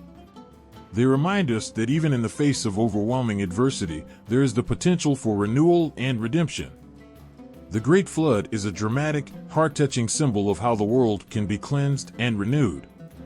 It speaks to the power of nature and the divine forces that govern it, illustrating the delicate balance between creation and destruction. As the waters recede and the earth begins to dry, they leave behind a world that has been purified and renewed, ready for a new chapter in the saga of humanity. After the floodwaters receded and the earth began to heal, a breathtaking sign appeared in the sky, a radiant arc of colors stretching across the heavens. This was the first rainbow, a symbol of divine mercy and a promise that the world would never again be destroyed by such a deluge. It was a moment of profound hope and reassurance, marking a new beginning for humanity and a covenant between the divine and the world. As Noah and his family looked up at the sky, they saw the rainbow arching over the horizon, its colors shimmering with a divine light. This wasn't just a natural phenomenon, it was a sacred sign from the heavens. The rainbow was a beautiful promise that, despite the devastation they had witnessed, the world would now be protected from such a catastrophic event. It represented a fresh start and a hopeful future, reminding everyone that the divine would watch over them. In the ancient stories, the rainbow held immense significance as a symbol of the covenant. It was as if the universe itself was affirming its commitment to never again unleash such destruction upon the earth. The covenant was not just a promise of safety, but a profound reassurance of divine care and protection. Every time the rainbow appeared, it was a reminder of that promise, a bridge between the divine and the human world, a vivid reminder of hope and renewal. The mythological significance of the rainbow stretches beyond this story. Across different cultures and traditions, similar symbols of divine promises are found. For example, in Greek mythology, the goddess Iris is depicted as a rainbow, serving as a messenger between the gods and humanity. Her presence was a sign of communication and connection between the mortal and divine realms, embodying the hope and reassurance that the gods were watching over the world. In other traditions, rainbows are seen as signs of divine favor and protection. The Norse myths speak of Bifrost, the rainbow bridge that connects the gods' realm with the human world. This bridge represents the link between heaven and earth, ensuring that divine protection is always accessible to humanity. The appearance of Bifrost was a sign of the gods' care and their ongoing commitment to maintain the balance of the cosmos. The rainbow's message is clear and powerful. Even after the most devastating events, there is hope. It serves as a reminder that even in the darkest times, there is always a promise of light and renewal. The divine covenant symbolized by the rainbow is a promise of mercy and a commitment to safeguard the world from such destruction in the future. The first rainbow thus became more than a beautiful natural occurrence. It was a sacred symbol that resonated deeply with humanity. It represented the divine's love and reassurance, a cosmic promise that the world was not abandoned but was cherished and protected. Each appearance of the rainbow reaffirmed that promise, offering a sense of peace and continuity after the storm. In the end, the rainbow stands as a powerful symbol of divine mercy and hope. It bridges the gap between the old world that was swept away by the flood and the new world that emerged from the waters. Its vibrant colors and serene presence remind everyone of the divine commitment to protect and renew, serving as a beacon of hope that shines brightly even after the darkest of times. In the wake of the Great Deluge, as the waters finally receded and the earth began to emerge from its watery tomb, a profound moment of new beginnings unfolded. Noah's three sons, Shem, Ham, and Japheth, stood as the pillars of a world reborn from the wreckage of the old. They were not just survivors but the new patriarchs, the founders of the human race that would repopulate the earth and carry the legacy of their fathers' faith and resilience. Their names would be etched into the fabric of history as the ancestors of nations and peoples. Each son would go on to play a pivotal role in shaping the future, embodying the hope and promise of renewal. Shem's descendants would become the Semitic peoples, including the Hebrews. Ham's line would spread to the African and Canaanite regions. Japheth's offspring would journey into the lands of Europe and beyond. This division symbolized the rebirth of civilization, the reawakening of humanity from the ashes of catastrophe. The sight of these three brothers, standing together as the new progenitors of the human race, is a deeply emotional one. They represent not only the survival of a family but the continuation of a divine promise. Their task was monumental: to repopulate a world that had been wiped clean, to rebuild society from the ground up, and to honor the covenant that had been made. Each step they took in this new world was a testament to their strength, courage, and faith. In many myths, the theme of rebirth after destruction resonates deeply. The flood that swept away the old world was not just an end, but also a powerful symbol of renewal. Just as the world was cleansed by the waters, so too were the survivors given a fresh start. The stories of Noah's sons reflect this theme of rebirth. Their journey was not merely about surviving, but about creating a new world that would uphold the values and lessons learned from the past. Their role as the new patriarchs of humanity carries a profound weight. They are seen as the first links in a chain that would stretch through generations, each one carrying the memory of the flood and the hope for a better future. The challenges they faced in the new world were immense. They had to establish societies, cultivate the land, and ensure that the mistakes of the past were not repeated.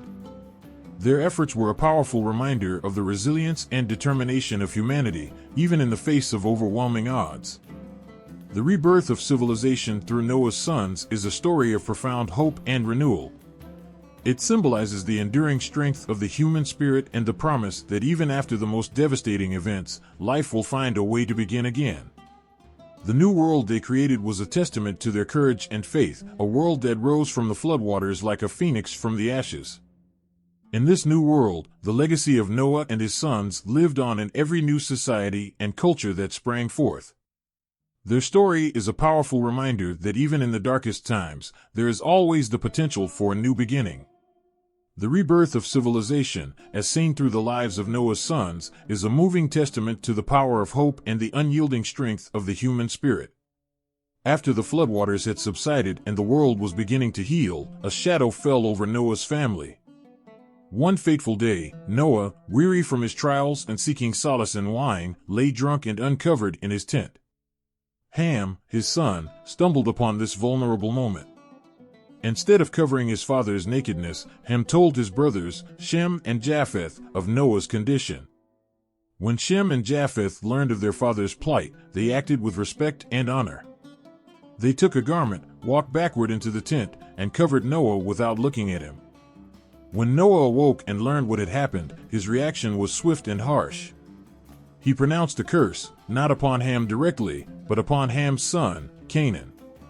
The curse declared that Canaan and his descendants would be servants to his uncle's families.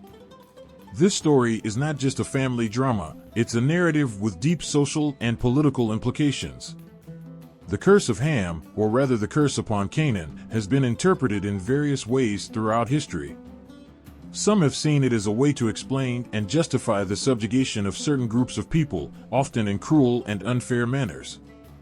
It has been used to rationalize the domination and oppression of others, casting a long shadow over the descendants of Canaan. This story, steeped in its own ancient context, became entangled in the larger fabric of human history, influencing attitudes and actions in profound ways. The curse also sparked a broader conversation about inherited sin and guilt.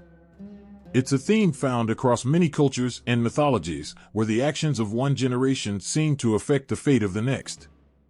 In some myths, the concept of inherited sin or guilt serves as a moral lesson, warning against actions that could bring misfortune to future generations. In others, it becomes a way to explain the suffering and inequalities observed in the world, often without just grounds. For example, in Greek mythology, the story of the house of Atreus involves a cycle of murder and revenge that extends across generations. The crimes committed by one generation seem to lay a curse upon the next, illustrating the idea that the consequences of one's actions can ripple through time. Similarly, in Norse mythology, the concept of fate and the influence of past actions on future generations play a crucial role in the stories of gods and heroes.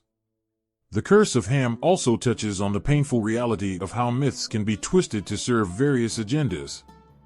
The narrative's original meaning, reflecting the family dynamics of Noah's household, became a tool for those seeking to justify injustices. This misuse of myth illustrates the power of storytelling and how it can be manipulated to reinforce prejudices and maintain social hierarchies. In the heart of this story lies a deeper message about the complexities of human nature and the consequences of our actions. The curse of Ham reveals the challenges and consequences that arise when personal actions intersect with broader social and political contexts. It serves as a reminder of the intricate ways in which stories, both ancient and modern, shape our understanding of morality, justice, and the legacy we leave for future generations. The emotional weight of the curse of Ham reflects the broader human experience, how our actions, choices, and stories can have lasting impacts. It shows how myths and narratives can deeply influence social structures, relationships, and the way we view ourselves and others. In exploring this chapter, we confront the powerful interplay between personal actions and their far-reaching effects, urging us to reflect on the stories we tell and the legacy we create. In the heart of ancient Mesopotamia, a grand and ambitious project was underway. The people, united by a common language and vision, began to build a tower that reached for the heavens. They sought to create a structure so magnificent, it would bridge the gap between earth and the divine. It wasn't merely about constructing a towering edifice, it was about making a mark on the cosmos itself, defying the natural order with their collective might. As they toiled, the builders saw their dream taking shape. Brick by brick, they raised the tower, each layer a testament to their ambition and unity. But this wasn't just any tower. It was meant to challenge the very boundaries of existence, a symbol of human pride reaching beyond its rightful place. The project, grand in its scope, embodied the essence of human hubris, a desire to overreach, to transcend limits that were perhaps meant to be respected.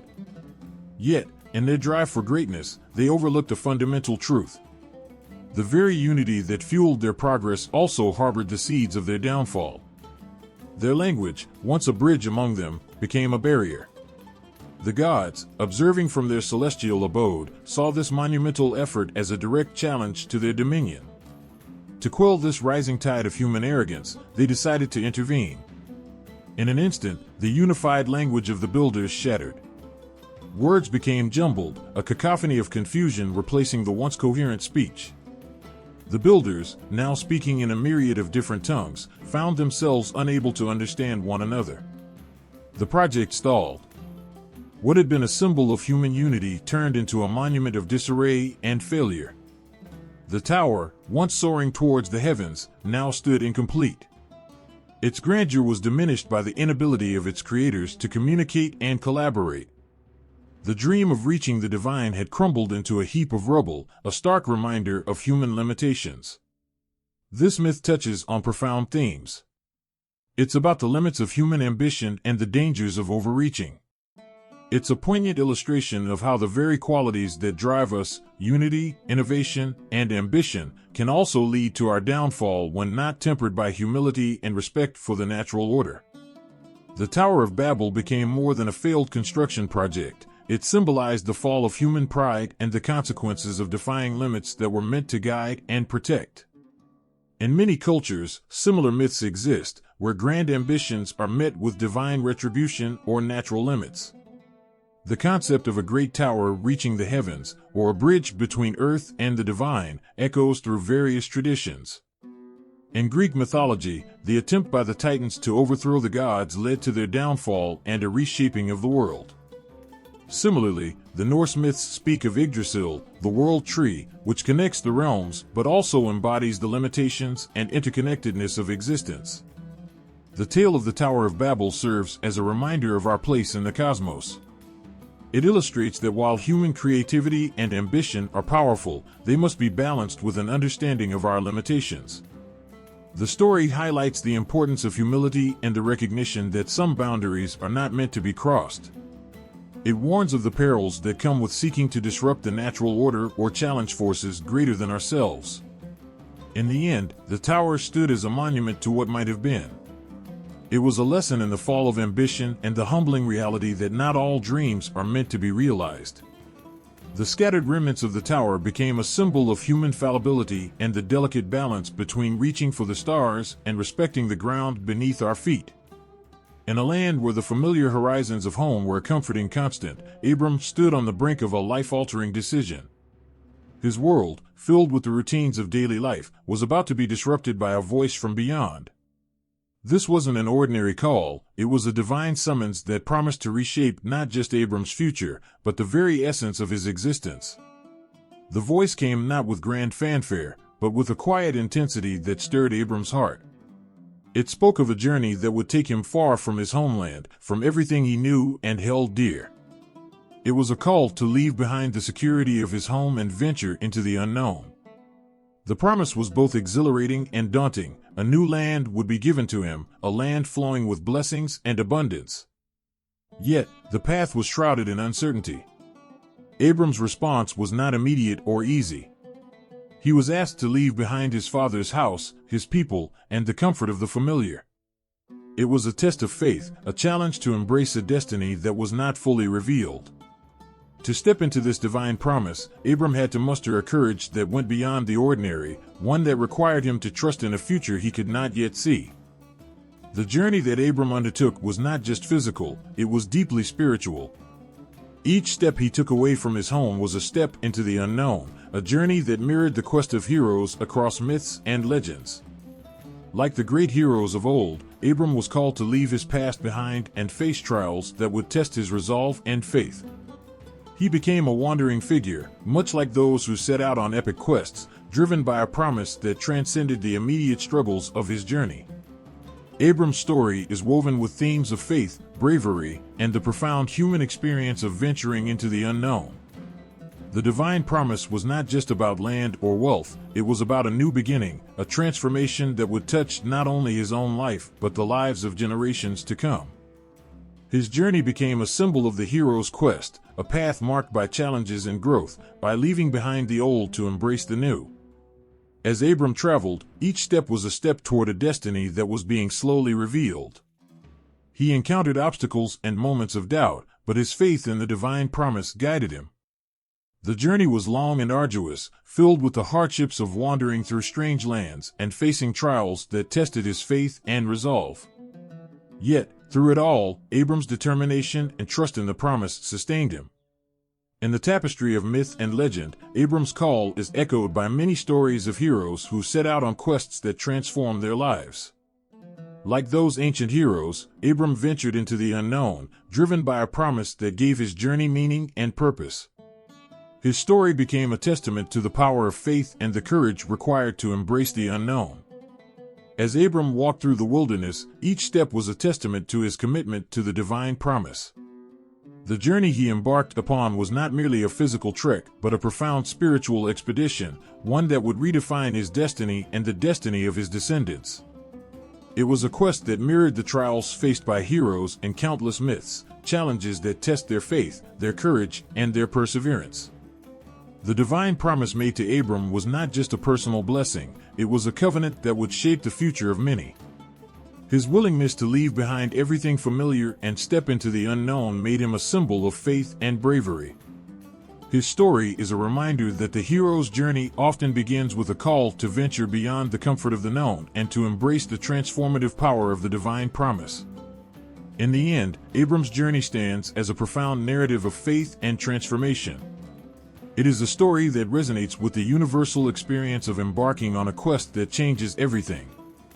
Abram, with his courage and faith, embarked on a journey that would shape not only his life but the lives of countless others, becoming a timeless symbol of the hero's quest and the divine promise that guides us through the unknown.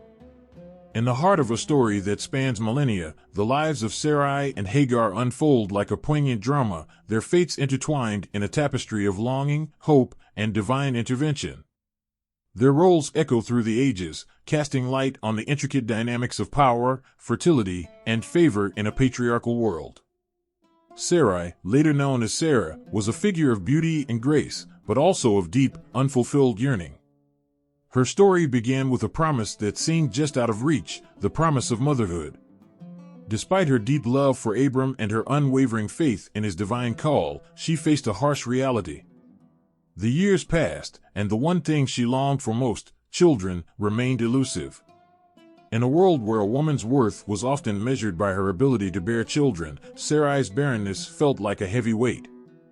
Amidst this struggle, Sarai's despair turned into a plan, one born of desperation and hope. She offered her maidservant, Hagar, to Abram, believing that through Hagar, her dream of having a child might be realized. This act was not just a practical decision but a reflection of the intense emotional and social pressures Sarai faced. She hoped that by having a child through Hagar, she might share in the joy of motherhood and the fulfillment of the divine promise. Hagar's entrance into the story is both striking and tragic. As a maidservant, her position was already fraught with vulnerability. Yet, in this complex narrative, Hagar becomes a pivotal figure. When she conceives, she represents not just a means to fulfill Sarai's promise, but also a powerful symbol of fertility and divine favor. To Hagar, this pregnancy might have seemed like a blessing, but it also brought her into a conflict with Sarai that would be both painful and revealing. The tension between Sarai and Hagar grows as Hagar's pregnancy becomes a visible symbol of her own fertility and Sarai's perceived failure. Hagar's new status as the bearer of Abram's child inadvertently shifts the balance of power. Sarai, who had once seemed to hold all the power in their household, finds herself in a position of deep emotional pain and conflict. Her plan to fulfill the promise has led to unintended consequences, including strife between her and Hagar. Hagar's plight is heart-wrenching. She becomes a pawn in a struggle not entirely of her making. When Sarai's jealousy and frustration come to a head, Hagar is mistreated, driven away into the wilderness, and left to fend for herself. It is in this desolate place that Hagar encounters a divine presence that reassures her and promises that her son, Ishmael, will also become a great nation. This encounter in the desert becomes a powerful moment of divine intervention, offering hope and validation to Hagar's suffering. Through the story of Sarai and Hagar, the ancient themes of power, fertility, and divine favor are brought into sharp focus. Sarai struggled with her own perceived inadequacies, and Hagar's challenge against her own fate reflect a broader commentary on the roles women played within their societies. Both women are depicted with deep emotional complexity, their stories weaving together themes of desperation, hope, and divine intervention. Sarai's eventual miracle, the birth of Isaac, represents not just personal triumph, but the fulfillment of a divine promise. Her joy is profound, but it is also tinged with the pain of her earlier struggles and the suffering that Hagar endured. The tension between Sarai and Hagar, while resolved in the narrative, leaves an enduring mark on the story, highlighting the often unseen consequences of divine plans on human lives. The conflict between Sarai and Hagar also illustrates the broader mythic struggle between power and vulnerability. Sarai's position as Abram's wife was one of high status, yet her inability to bear children rendered her vulnerable and desperate. Hagar's situation as a maidservant made her position precarious, but her role as the bearer of Abram's child gave her a temporary power that ultimately did not shield her from suffering. Their story reflects not just the ancient struggles of individuals, but also universal themes of human experience.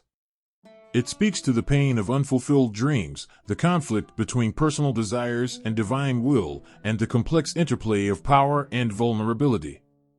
Sarai and Hagar's lives, their conflicts and their resolutions, become a mirror reflecting the broader human condition, filled with both the beauty and the heartache of striving for something greater.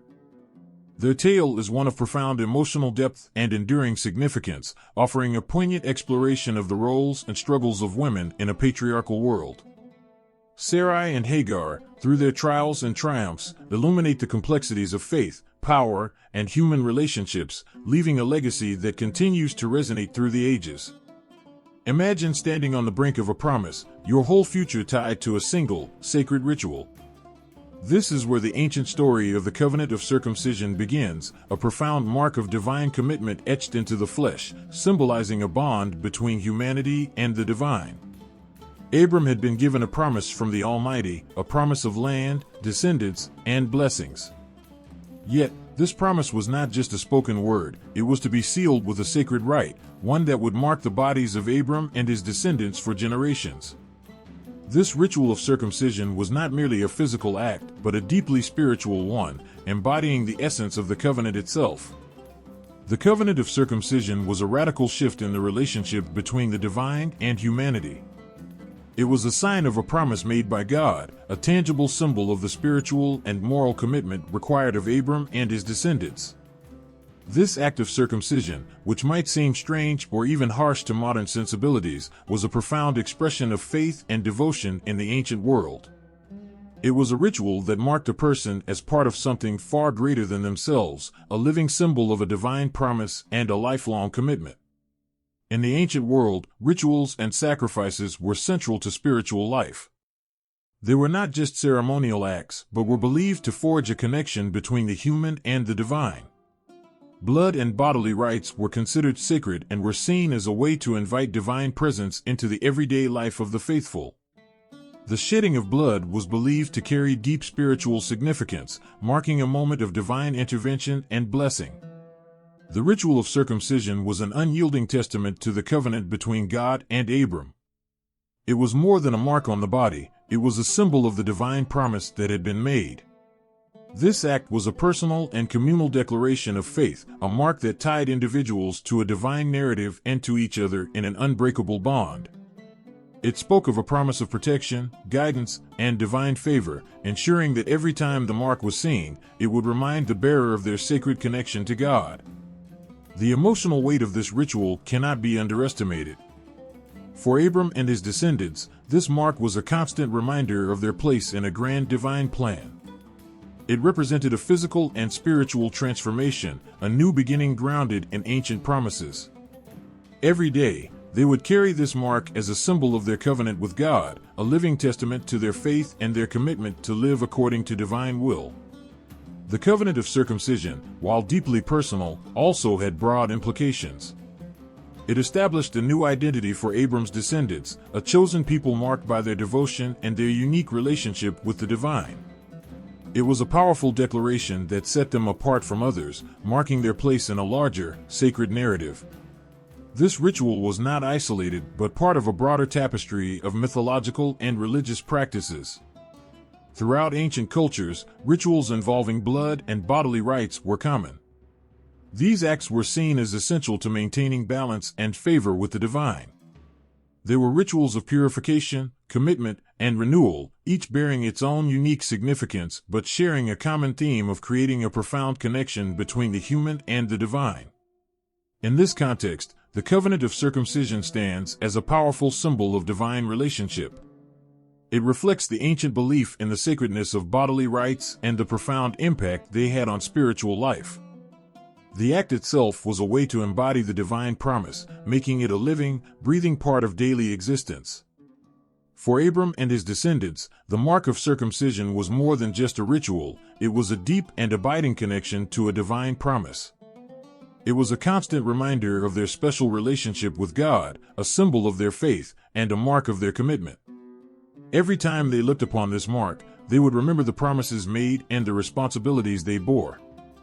This ritual also highlights the profound emotional and spiritual aspects of ancient practices. It shows how deeply intertwined physical acts were with spiritual beliefs, how rituals were seen as vital to maintaining divine favor and living a life aligned with spiritual truths. The covenant of circumcision, with all its profound significance, serves as a powerful reminder of the deep bonds that connect humanity with the divine, a testament to the enduring power of faith and commitment. Picture a world where entire cities, once bustling with life and vibrancy, are suddenly engulfed in flames and devastation. This is the story of Sodom and Gomorrah, two cities whose names have become synonymous with the very essence of moral corruption and divine retribution. These ancient cities were known for their wickedness, their streets echoing with acts of cruelty and sin that seemed to challenge the very boundaries of morality.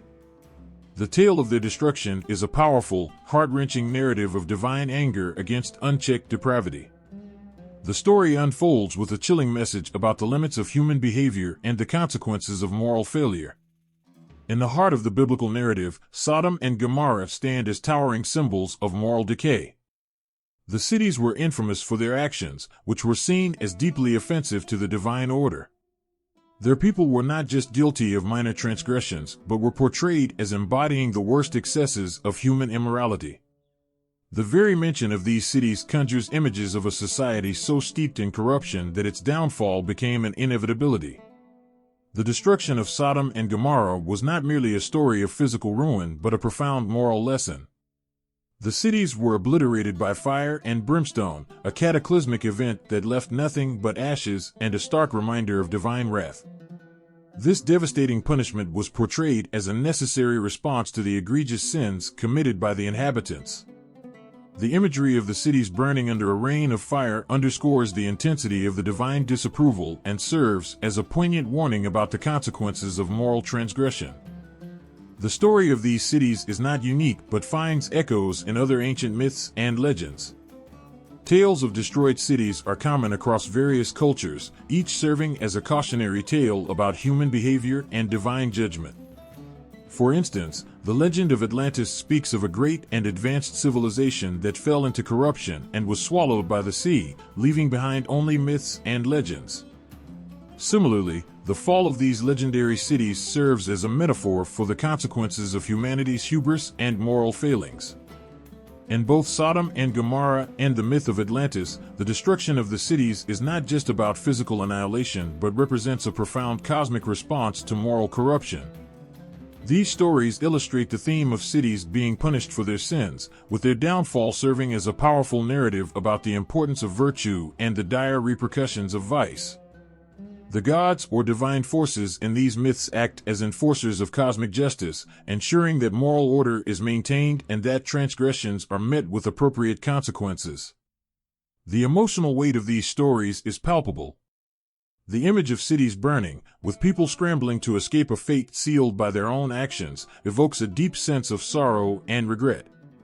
It's a stark reminder of the fragile nature of human morality and the immense impact of our actions. The destruction of Sodom and Gomorrah becomes a haunting narrative that challenges us to reflect on our own behaviors and the potential consequences of our moral choices. Furthermore, the story of Sodom and Gomorrah touches on themes of redemption and righteousness. In the midst of the city's impending doom, the narrative focuses on the figure of Lot, who is seen as a righteous man spared from the destruction. This aspect of the story highlights the possibility of redemption and the notion that even in the most corrupt environments, there can be a glimmer of hope for those who uphold virtue. Lot's rescue serves as a poignant contrast to the overwhelming moral failings of the cities, emphasizing the power of righteousness amid widespread corruption. The narrative's impact is further magnified by the universal themes it addresses. The destruction of Sodom and Gomorrah taps into deep-seated fears and moral anxieties, reflecting the broader human experience of grappling with the consequences of moral choices and the quest for divine justice. It serves as a powerful reminder of the potential consequences of moral failings and the importance of maintaining integrity and righteousness. In essence, the story of Sodom and Gomorrah, alongside other similar myths, acts as a mirror reflecting the darkest aspects of human nature and the profound impact of moral choices. It challenges us to confront the potential consequences of our actions and serves as a timeless reminder of the need for virtue and the importance of upholding moral principles. The tale of these cities, reduced to ashes and lost to history, becomes a haunting and emotional testament to the enduring power of divine judgment and the need for moral integrity. Imagine the heart-stopping moment when a father's love and faith are tested by the very God he has devoted his life to. This is the story of the binding of Isaac, a tale that stirs deep emotions and leaves a lasting impact on the soul. It's a story where faith, sacrifice, and divine will intertwine in a dramatic and heart-wrenching display. In the ancient narrative, Abraham is called by God to make an unfathomable choice, to sacrifice his beloved son Isaac, the child he had waited for so many years. The emotional weight of this command is immense, plunging Abraham into a maelstrom of conflicting feelings. His love for Isaac, the son of promise, and his devotion to God collide in a dramatic test of faith. As he prepares to carry out the command, every step he takes is filled with dread, hope, and sorrow. His heart is heavy, and his mind is torn between his love for his son and his unwavering belief in divine instruction. The scene unfolds with a heart-pounding intensity. Abraham and Isaac journey to a mountaintop, the silence between them filled with unspoken fears and doubts. Isaac, innocent and trusting, carries the wood for the burnt offering, unaware of the dark fate that awaits him. Abraham, gripped by a storm of emotions, is faced with the excruciating task of binding his own child and laying him on the altar. It is a moment of pure anguish and suspense that pulls at the heartstrings of anyone who contemplates the gravity of such a trial.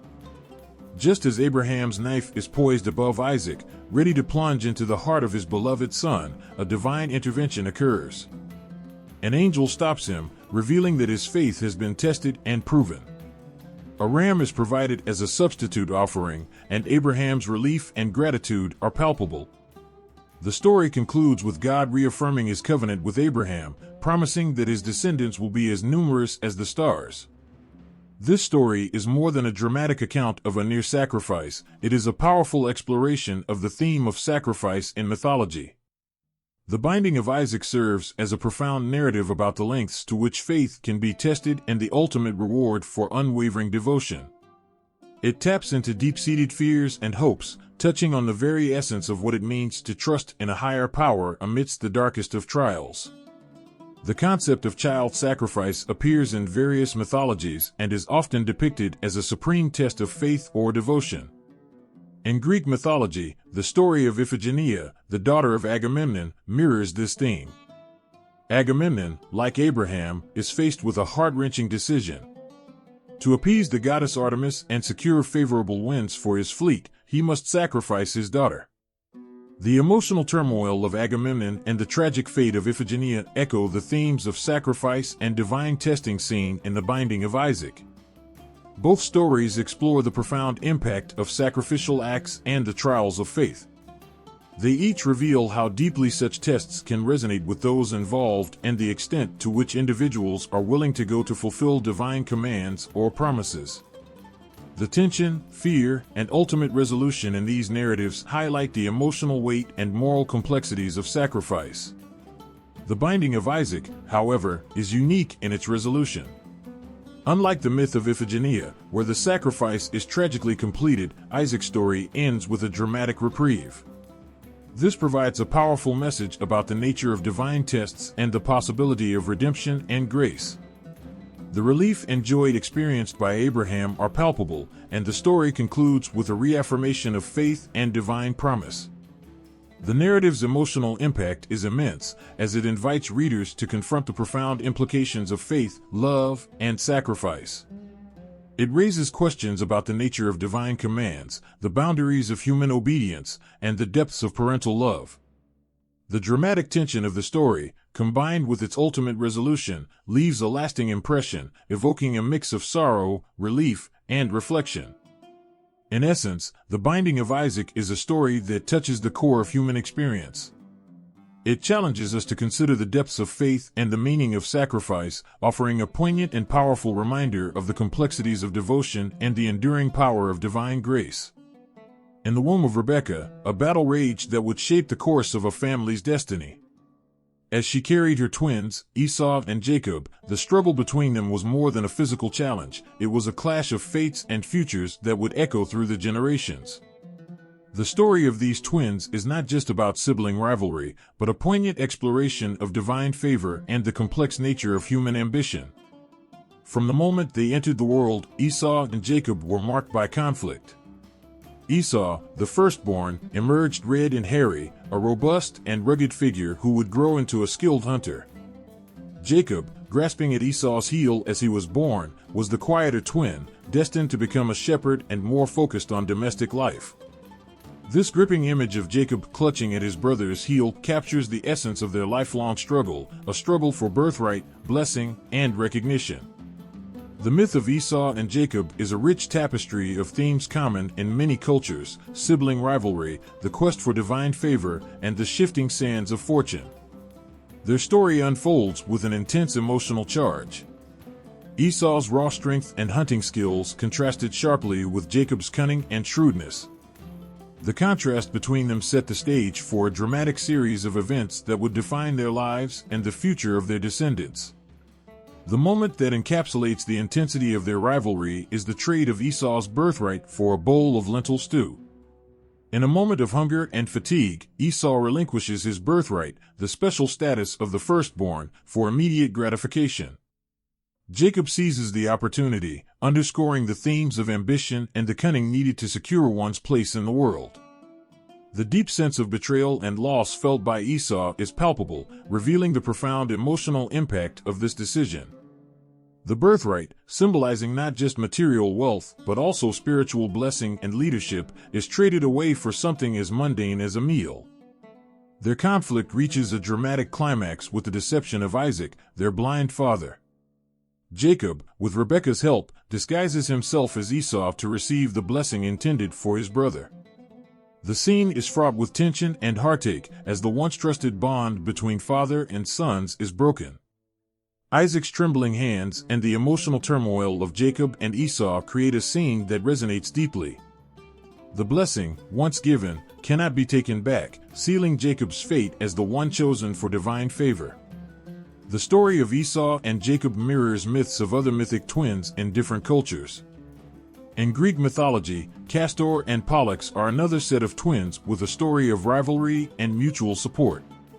Castor, the mortal twin, and Pollux, the immortal twin, share a bond that transcends their differences and personal struggles.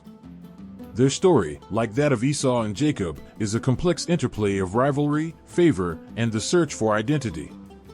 The narrative of Esau and Jacob also echoes through the myths of the ancient Near East, where themes of divine favoritism and sibling competition are common.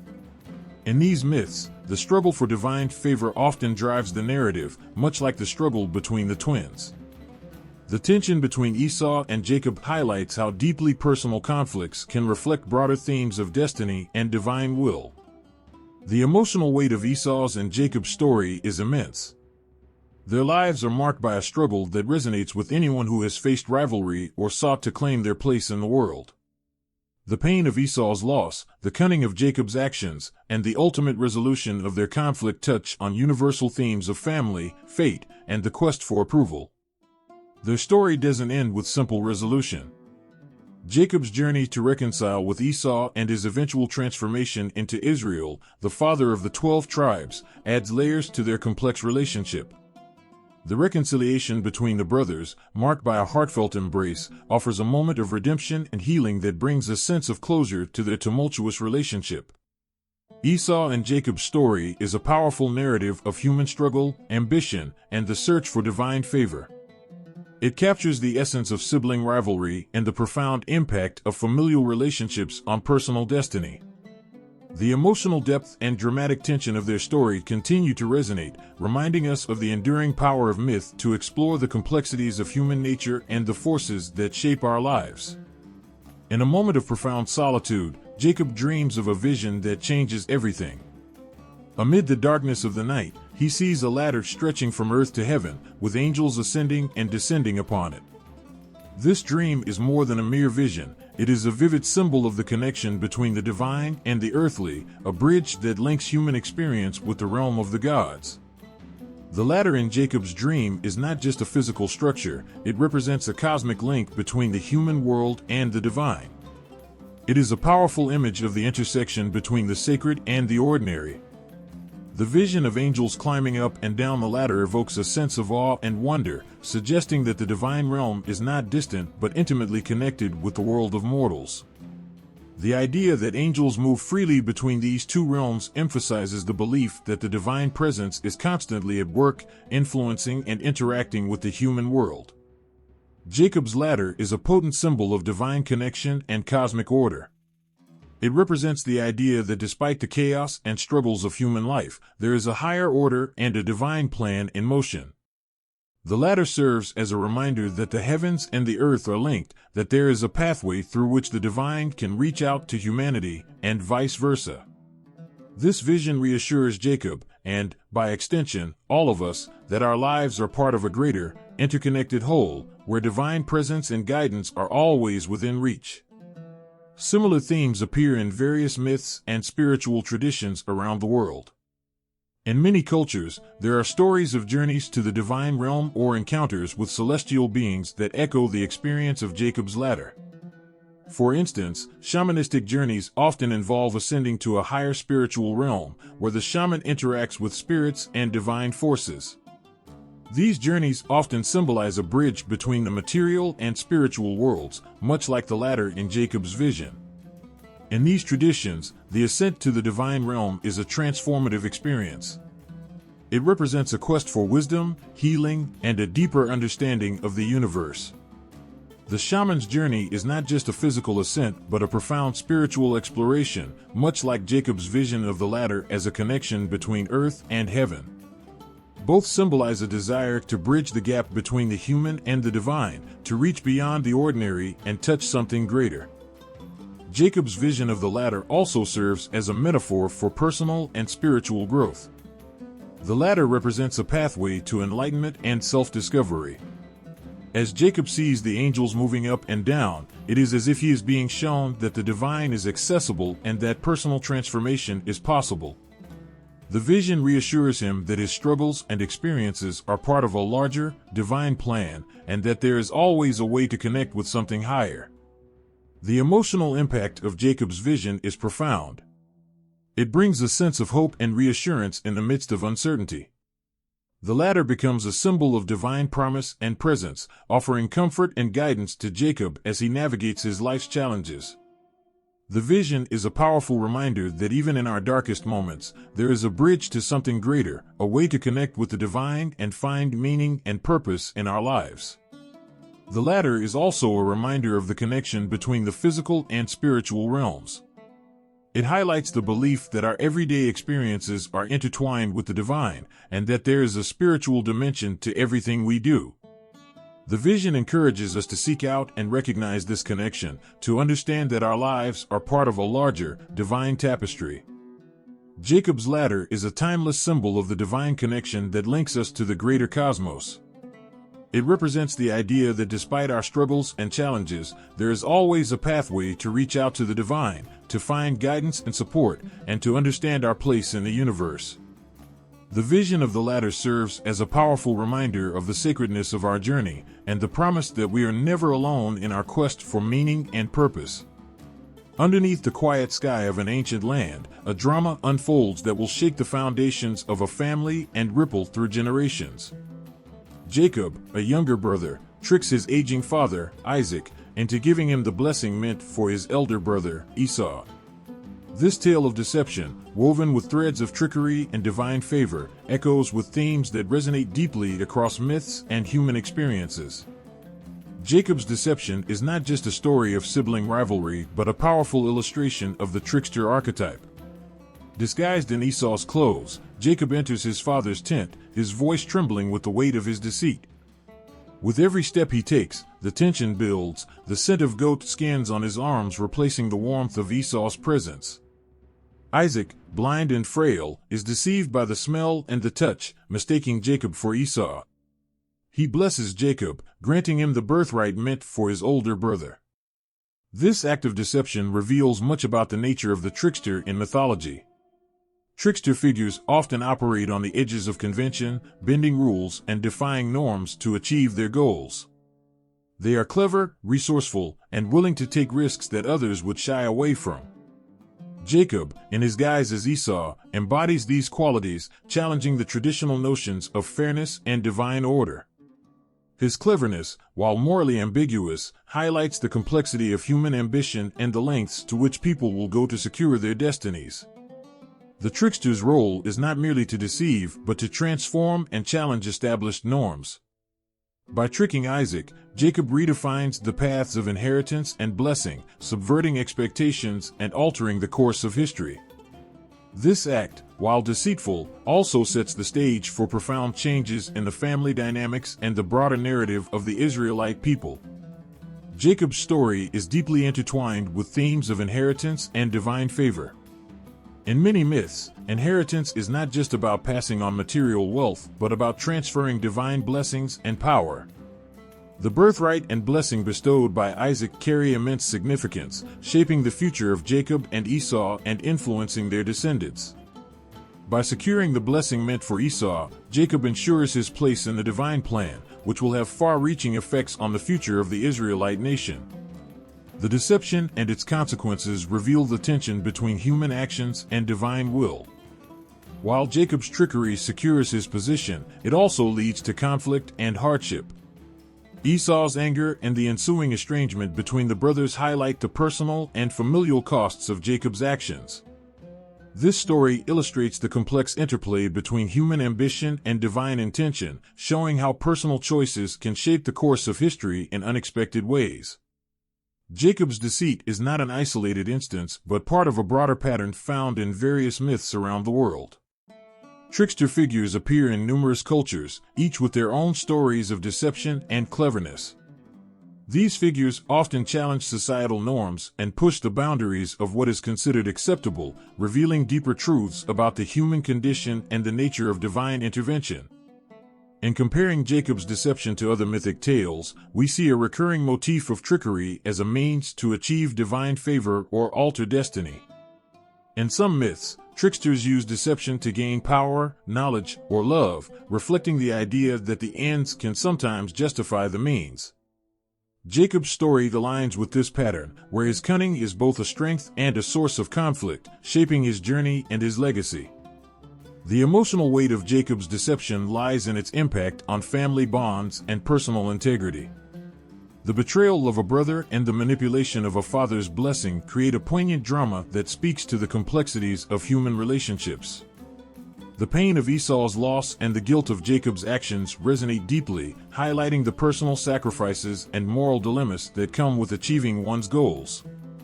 Jacob's trickery and the resulting blessing reflect the broader themes of struggle and redemption found in many mythologies. His actions set in motion a series of events that will challenge him, test his resolve, and ultimately lead to his own transformation. The story of Jacob's deception is a powerful reminder of the ways in which human ambition, divine will, and familial bonds intersect, creating a narrative rich with complexity and emotional depth. Through this tale, we are invited to reflect on the nature of deceit, the consequences of our actions, and the intricate dance between personal ambition and divine favor. Jacob's story, with all its drama and emotion, serves as a timeless exploration of these themes, offering insights into the human experience and the eternal quest for meaning and belonging. In the heart of an ancient story, where love and rivalry intertwine like vines, the lives of Rachel and Leah emerge as poignant symbols of desire, envy, and devotion. Their tale is more than a personal drama. It is a reflection of timeless themes of fertility, rivalry, and love that echo through countless myths across cultures. Rachel and Leah are two sisters bound by more than blood. They share a common destiny shaped by the hands of Jacob, who finds himself caught in a web of affection and obligation. The story begins with Jacob's passionate love for Rachel, the younger and more beautiful sister. His desire to marry Rachel leads him to work for her father, Laban, for 7 long years, hoping that this effort would win her hand. The love Jacob feels for Rachel is pure and deep, a bright flame that lights up his world. But fate, as it often does in myths, takes a twist. On the wedding night, Laban tricks Jacob by substituting Leah, the elder sister, for Rachel. Jacob's surprise and dismay when he discovers the deception highlight the theme of rivalry and the pain it can inflict. Leah's position as the elder, overshadowed by Rachel's beauty and Jacob's love, creates a turbulent emotional landscape. Leah, though often portrayed as less loved, is not merely a pawn in this story. Her role reflects the mythic archetype of the overlooked but resilient figure. Despite being unloved, Leah finds strength in her fertility. She bears Jacob many children, each birth a symbol of her perseverance and her deep desire to win her husband's affection. Through these children, Leah attempts to secure her place in Jacob's heart, embodying the struggle and hope of those who are often sidelined. Rachel's journey, in contrast, is marked by her intense longing for children. Though beloved by Jacob, she faces the heartbreaking reality of infertility. Her struggle to conceive and the eventual gift of her maid Bilhah as a surrogate reflect the desperate measures taken to fulfill the deep desire for motherhood. Rachel's story touches on the primal need to create life and secure a legacy, and her eventual joy in giving birth to Joseph and Benjamin reveals the bittersweet nature of fulfillment and loss. The rivalry between Rachel and Leah is more than a personal feud, it represents a larger, mythic struggle. The tension between them highlights the themes of competition and familial discord, often found in myths where love and power are intertwined. Their competition for Jacob's affection and the struggle to bear children underscore the pain of being pitted against a loved one, a theme that resonates deeply with the human experience. Rachel and Leah's story is also a profound commentary on the roles of women in myth. Their lives reflect the broader archetypes of fertility and the complex dynamics of love and rivalry. While Rachel embodies the ideal of romantic love and beauty, Leah represents the enduring strength and resilience of those who are often underestimated. Together, they paint a rich picture of the emotional and social struggles faced by women in mythological narratives. Their lives intertwine with the broader themes of destiny and divine intervention. Each child Leah bears is seen as a blessing and a sign of divine favor, highlighting how personal trials and triumphs are intertwined with the will of the gods. Rachel's eventual success in bearing children underscores the idea that, despite immense personal suffering, fulfillment and joy can still emerge. The story of Rachel and Leah is not just about their individual struggles, but also about the legacy they leave behind. Their children, the 12 tribes of Israel, carry forward their stories and struggles, becoming symbols of the enduring themes of love, rivalry, and hope. Through their sons, Rachel and Leah's lives become part of a larger narrative that continues to shape the course of history.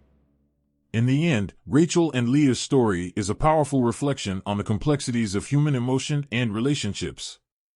It touches on the deep-seated fears, desires, and rivalries that drive us and the resilience required to overcome them. Their lives, filled with both joy and sorrow, become a timeless testament to the strength and vulnerability of the human spirit. In the ancient tapestry of human stories, the birth of 12 sons from Jacob stands as a profound moment, woven with destiny and divine design. Each son, born from the union of Jacob and his wives, represents more than just individuals. They symbolize the foundation of a nation and the threads of cosmic order. Their lives are not just personal stories, but the building blocks of a legacy that would shape the future of generations. The 12 sons of Jacob are more than mere figures in a family saga. They are the ancestors of the 12 tribes of Israel. Each son carries a piece of a larger cosmic puzzle, with their names and stories holding deep significance. Reuben, the firstborn, carries the weight of leadership and responsibility, symbolizing the hope of a strong and enduring lineage. His story reflects the weight of being first, bearing the promise of greatness, but also the burden of expectation. Simeon and Levi, the second and third sons, are marked by their fierce loyalty and their dramatic actions. Their story includes moments of great passion and conflict, embodying the intensity of their roles in shaping the tribe's character. Their actions, though controversial, set the stage for the complex interplay of strength and morality that would define their descendants. Judah, the fourth son, is perhaps the most pivotal. His story is one of redemption and leadership, marking him as the ancestor of kings. The promise of royal lineage through Judah gives his tribe a place of honor and sets the stage for future stories of courage, leadership, and struggle. Judah's tale is one of personal growth and the power of forgiveness, a narrative that resonates deeply with the idea of transformation and legacy. The sons of Bilhah and Zilpah, Rachel and Leah's maids, each add their unique threads to the tapestry. Dan and Naphtali, Gad and Asher, represent the struggles and aspirations of their mothers, reflecting the themes of survival and strength. Their inclusion in the 12 tribes highlights the importance of every voice and every story in the formation of a collective identity. Joseph and Benjamin, Rachel's sons, carry a story of love and sorrow. Joseph's rise from betrayal and hardship to becoming a powerful leader in Egypt is a dramatic testament to resilience and divine favor. His story intertwines with themes of forgiveness and redemption, echoing the broader mythic themes of overcoming adversity. Benjamin, the youngest, symbolizes both the end of Rachel's hope and the new beginnings for Jacob's family. These 12 sons are not only the progenitors of 12 tribes, but also the embodiment of a cosmic order. Their individual stories reflect broader themes of leadership, conflict, redemption, and legacy. Each son's story contributes to a larger narrative that shapes the identity and destiny of the Israelite people. Genealogy and legacy hold immense importance in mythology. They serve as a way to connect individuals to a larger narrative, giving meaning to personal and collective identities. The stories of Jacob's 12 sons weave together to form a rich tapestry of human experience, illustrating the profound ways in which personal destinies are interlinked with cosmic and divine plans. The mythic significance of these 12 tribes extends beyond their immediate historical context. They represent the foundational elements of a nation, each tribe contributing its unique characteristics to the collective identity. The interplay of their stories, full of struggle, triumph, and divine intervention, creates a portrait of a people forged through shared history and divine purpose. The 12 tribes of Israel become more than just a historical or mythological construct. They embody the essence of a people's journey. Their stories capture the complexity of human experience, from the heights of triumph to the depths of despair, reflecting the enduring themes of faith, struggle, and redemption. As we look back on the lives of these 12 sons, we see a mosaic of experiences that transcend time. Their stories, filled with emotional highs and lows, offer a timeless reflection on the nature of human existence and the power of legacy. Through their lives, we understand that each individual story contributes to a larger, divine plan, shaping the course of history and the identity of nations. In the stillness of the night, when dreams weave their delicate threads, Joseph, the young son of Jacob, is given visions that defy the boundaries of ordinary experience. His dreams are not mere fantasies, but profound messages from the divine. In these dreams, he sees himself in positions of great power and influence, a stark contrast to his reality of being a mere shepherd in his father's household. Joseph's dreams are vivid and unsettling. He dreams of sheaves of grain bowing down to his own sheaf, a symbol of his future dominance over his brothers. He dreams of the sun, moon, and 11 stars bowing to him, suggesting that his influence will extend beyond his immediate family to encompass a grander vision. These dreams are not just glimpses into his future, but are laden with divine significance, revealing a destiny marked by authority and leadership. The power of Joseph's dreams lies in their capacity to foretell events that seem impossible. At first, his family is bewildered and even enraged by the idea that Joseph, the youngest son, could rise to such heights. His brothers, driven by envy and resentment, cannot fathom how their younger sibling could eclipse them. The dreams, however, are not just about Joseph's personal success, but also about a larger, cosmic plan that will unfold in ways beyond immediate understanding. In the world of myths and legends, dreams often serve as a bridge between the human and the divine. They offer a glimpse into a higher reality and provide guidance that transcends ordinary knowledge. Joseph's dreams are a prime example of this archetype. They are prophetic, revealing not only future events, but also the divine will behind them. This makes them powerful symbols of fate and destiny. Joseph's experiences resonate with other prophetic dreamers in myth. In Greek mythology, for instance, dreams played a crucial role in the lives of heroes and gods. For example, in the story of Alexander the Great, dreams were interpreted as divine signs that guided his actions and validated his claims of grandeur. Similarly, in the myth of King Croesus, dreams foretold his downfall, illustrating how prophecy could forewarn of impending doom. The themes of dream interpretation and divine messages are common across various cultures. In ancient Egypt, dreams were seen as omens and were interpreted by priests who claimed to communicate with the gods. The ability to interpret dreams was considered a sacred gift, revealing hidden truths and guiding important decisions. Joseph, with his ability to interpret dreams, stands in a long tradition of individuals who are seen as intermediaries between the mortal world and the divine. Joseph's dreams are not just visions but catalysts for action and transformation. His journey from the favored son to a powerful leader in Egypt is deeply intertwined with the prophetic messages he receives. The dreams serve as a divine roadmap, guiding him through the trials and tribulations that will ultimately lead to his rise and the fulfillment of his destiny. The emotional weight of Joseph's dreams is amplified by his personal struggles. Betrayed by his brothers and sold into slavery, Joseph's faith in his dreams is tested. Yet, despite the hardships, he clings to the hope that the dreams will come true. His perseverance and unwavering belief in the prophetic visions become a testament to his strength and character. The dreams, once a source of family discord, become the foundation of his eventual success and the salvation of his family. The power of prophecy in Joseph's story is a reminder of the deep connection between dreams and destiny. They are not merely fleeting images but profound messages that can shape the course of life. Joseph's dreams highlight the idea that divine intervention often comes in subtle forms, guiding individuals through unseen forces and leading them to their ultimate purpose. In Joseph's story, the interpretation of dreams and the acceptance of their messages underscore the importance of faith and resilience. His journey illustrates how prophetic dreams can guide and transform lives, revealing the hidden patterns of fate and the divine will that shapes the world. Through his dreams, Joseph becomes a symbol of hope and divine favor, demonstrating the profound impact that belief in a higher purpose can have on one's life. The air crackles with tension as Joseph's brothers, consumed by envy, conspire against him. Their resentment, fueled by his dreams and their father's favoritism, spirals into a chilling act of betrayal. This is not just a family squabble but a heart-wrenching saga of fraternal conflict, mirroring age-old myths of betrayal and sibling rivalry. The story unfolds with Joseph, the favored son, gifted with a colorful coat and dreams of grandeur.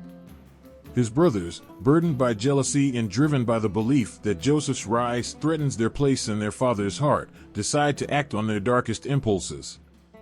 They plot to rid themselves of their brother, believing that removing him will restore their status and secure their futures. Their plan is executed with cold precision. Stripping Joseph of his precious coat, they cast him into a deep pit, leaving him to his fate. Their hearts, once filled with the love of family, now beat with a harsh, unforgiving rhythm. The pit, a symbol of their betrayal, is a chilling reminder of the depths to which envy can drive the human soul. The emotional intensity of this act is almost unbearable. Joseph's pleas for mercy echo in the darkness, but they fall on deaf ears. His brothers, hardened by their anger and greed, cannot hear the cries of the brother they once loved. Their actions mark a profound moment of loss, not just for Joseph, but for the unity and trust that once bound them together. This mythic motif of betrayal and fraternal conflict is echoed in other ancient stories, where the bond of family is shattered by envy and ambition. One striking parallel is the tale of Osiris and Seth from Egyptian mythology. Osiris, the beloved and rightful king, is betrayed by his jealous brother Seth. Seth, consumed by his desire for power, murders Osiris and scatters his body parts across the land. Just as Joseph's brothers act out of envy, Seth's betrayal is driven by a similar dark force, disrupting the cosmic order and leading to immense suffering. Both stories illustrate the destructive power of jealousy and the lengths to which individuals will go to secure their own advantage. In the tale of Osiris, Seth's betrayal leads to a cosmic struggle, while in Joseph's story, the brothers' actions set off a chain of events that will ultimately challenge their own destinies. The agony of betrayal is not just about the physical act of harm, but the emotional rupture it causes. For Joseph, being cast into the pit is a profound personal loss, but the emotional betrayal runs deeper. It is the fracture of familial bonds, the shattering of trust, and the pain of being rejected by those he once held dear. This personal betrayal leaves a scar that time cannot easily heal, and it reverberates through his life, shaping his future and his character. The brothers' actions also underscore the theme of moral corruption. They are not merely acting out of vengeance, but are driven by a deep-seated moral decay. The decision to sell Joseph into slavery, to profit from their own brother's suffering, reveals a stark moral lapse that highlights the consequences of unchecked envy and ambition. This story, like many mythic narratives, serves as a reflection on the nature of human relationships and the potential for darkness that lies within us all. The betrayal of Joseph by his brothers is a powerful reminder of how easily envy and rivalry can destroy the bonds of love and trust. It also serves as a warning about the impact of our actions on others and the far-reaching consequences of our decisions. In the end, Joseph's brothers are left with the heavy burden of their betrayal. The decision to harm their brother does not lead to the relief they anticipated, but instead brings about a series of trials and suffering. Their story becomes a cautionary tale about the destructive power of envy and the moral price of betrayal. Through the lens of myth, the story of Joseph and his brothers resonates with timeless themes of family conflict and moral struggle. It captures the raw emotional turmoil of betrayal and the deep, often painful, consequences of actions driven by envy. This myth, like many others, serves as a powerful reminder of the complex nature of human relationships and the profound impact of our choices on the lives of those around us. Joseph's story takes a dark and twisting turn as he is sold into slavery and carried away to Egypt. Here, his life shifts from a favored son to a prisoner in a strange land. The moment he finds himself in a dank and oppressive Egyptian prison, the emotional weight of his betrayal and loss is almost unbearable. His fall from the heights of his father's favor to the depths of a cold, stone cell mirrors the hero's descent into the underworld found in many myths. In the shadows of the prison, Joseph's hope flickers like a dying ember. Yet, even in this desolate place, he does not surrender to despair. Instead, he begins to display the traits of a true hero, resilience and wisdom. His ability to interpret dreams, a gift he once used to predict his own rise, becomes his beacon of hope. This talent, despite his fall, is his link to redemption and transformation. The prison itself is a profound symbol of Joseph's underworld. It is a place where he is stripped of his former identity, a stark contrast to his life as the beloved son. This descent is not just physical but spiritual and emotional, marking a period of intense personal struggle. Joseph's imprisonment is a crucible, a place where he must confront his deepest fears and doubts. It's here, amid the darkness and despair, that he transforms. Joseph's rise from the prison to a position of power in Pharaoh's court is nothing short of miraculous. His ability to interpret Pharaoh's dreams leads him to an extraordinary transformation from a prisoner to a powerful advisor. This transformation is akin to a rebirth. Just as many mythic heroes return from the underworld with newfound wisdom and strength, Joseph emerges from his trials with a profound understanding of his place in the world and a divine purpose. The themes of transformation and redemption are woven deeply into Joseph's story. His journey from a young man who dreamt of greatness to a wise and powerful leader in Egypt embodies the essence of mythic heroism. His rise is not just a personal triumph, but a testament to the power of perseverance and faith. Joseph's experiences in prison are not merely about suffering, but about growth and preparation for his future role. The time he spends interpreting dreams for fellow prisoners, and later Pharaoh, is his training ground. It's where he learns humility, resilience, and the ability to guide others. These lessons are crucial as he later uses his wisdom to manage Egypt through a time of severe famine. His story highlights a fundamental truth found in many myths. The hero's path is often fraught with suffering, but this suffering is transformative. It purifies and prepares the hero for a greater purpose. Joseph's trials are not pointless or cruel, they are the forging fires that shape him into the leader he is destined to become.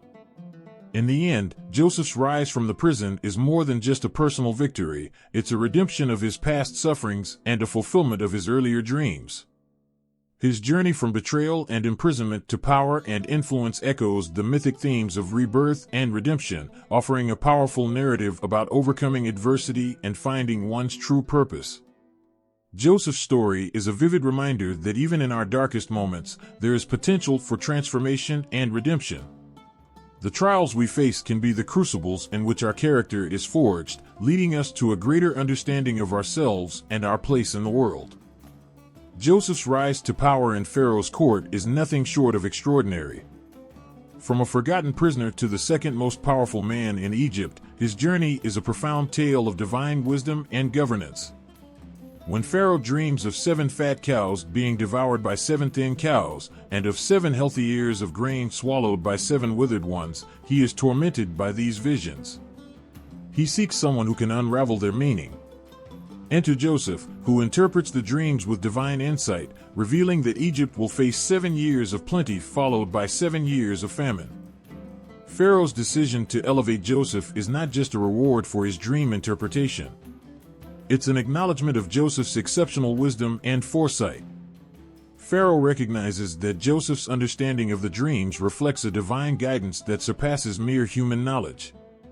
Joseph's role is not just as an advisor, but as a visionary leader who is able to manage and save a nation from impending disaster.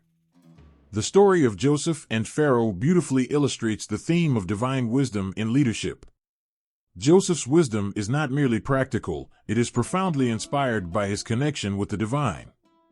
He provides Pharaoh with a plan to store surplus grain during the years of plenty and distribute it during the years of famine. His plan is so effective that it saves not just Egypt but surrounding nations from starvation. This theme of divine wisdom guiding leaders is seen in other mythic figures as well. Consider Daniel, a prophet in the biblical story of Daniel, who interprets King Nebuchadnezzar's dream and offers crucial advice that secures his place in the Babylonian court. Like Joseph, Daniel's wisdom is seen as a gift from the divine, allowing him to navigate and influence the corridors of power. Similarly, Merlin, the legendary advisor to King Arthur, is another mythic figure whose wisdom shapes the destiny of a nation. Merlin's guidance is portrayed as both mystical and profound, helping Arthur to establish his rule and create a just and prosperous kingdom. Merlin's advice is not just based on human knowledge, but is infused with magical insight, reflecting a deep connection to otherworldly wisdom. Joseph's relationship with Pharaoh echoes these mythic advisors. Joseph is not merely a wise man, he is a bridge between the divine and the earthly realm. His understanding of the dreams and his ability to foresee future events position him as a pivotal figure in shaping Egypt's destiny. His story is a testament to how divine wisdom can profoundly impact governance and leadership.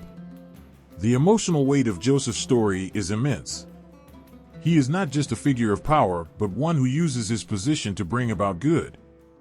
His foresight prevents a catastrophe, saving countless lives and demonstrating the far-reaching impact of wisdom guided by divine inspiration. His rise to power is not just a personal triumph, but a beacon of hope that wisdom and integrity can lead to greatness. Joseph's story underscores a timeless truth: true leadership is not about power alone, but about the wisdom to use that power for the greater good. It is about making decisions that will benefit others and navigating challenges with insight and grace. His rise from prisoner to Pharaoh's right-hand man is a powerful narrative about the transformative impact of divine wisdom on leadership and governance. The arrival of the famine in Egypt is a powerful moment in Joseph's story, filled with deep symbolism and dramatic tension. It's not just a period of hunger, it's a mythic trial that echoes the timeless cycles of death and rebirth. The famine comes after 7 years of abundance, as Joseph had predicted.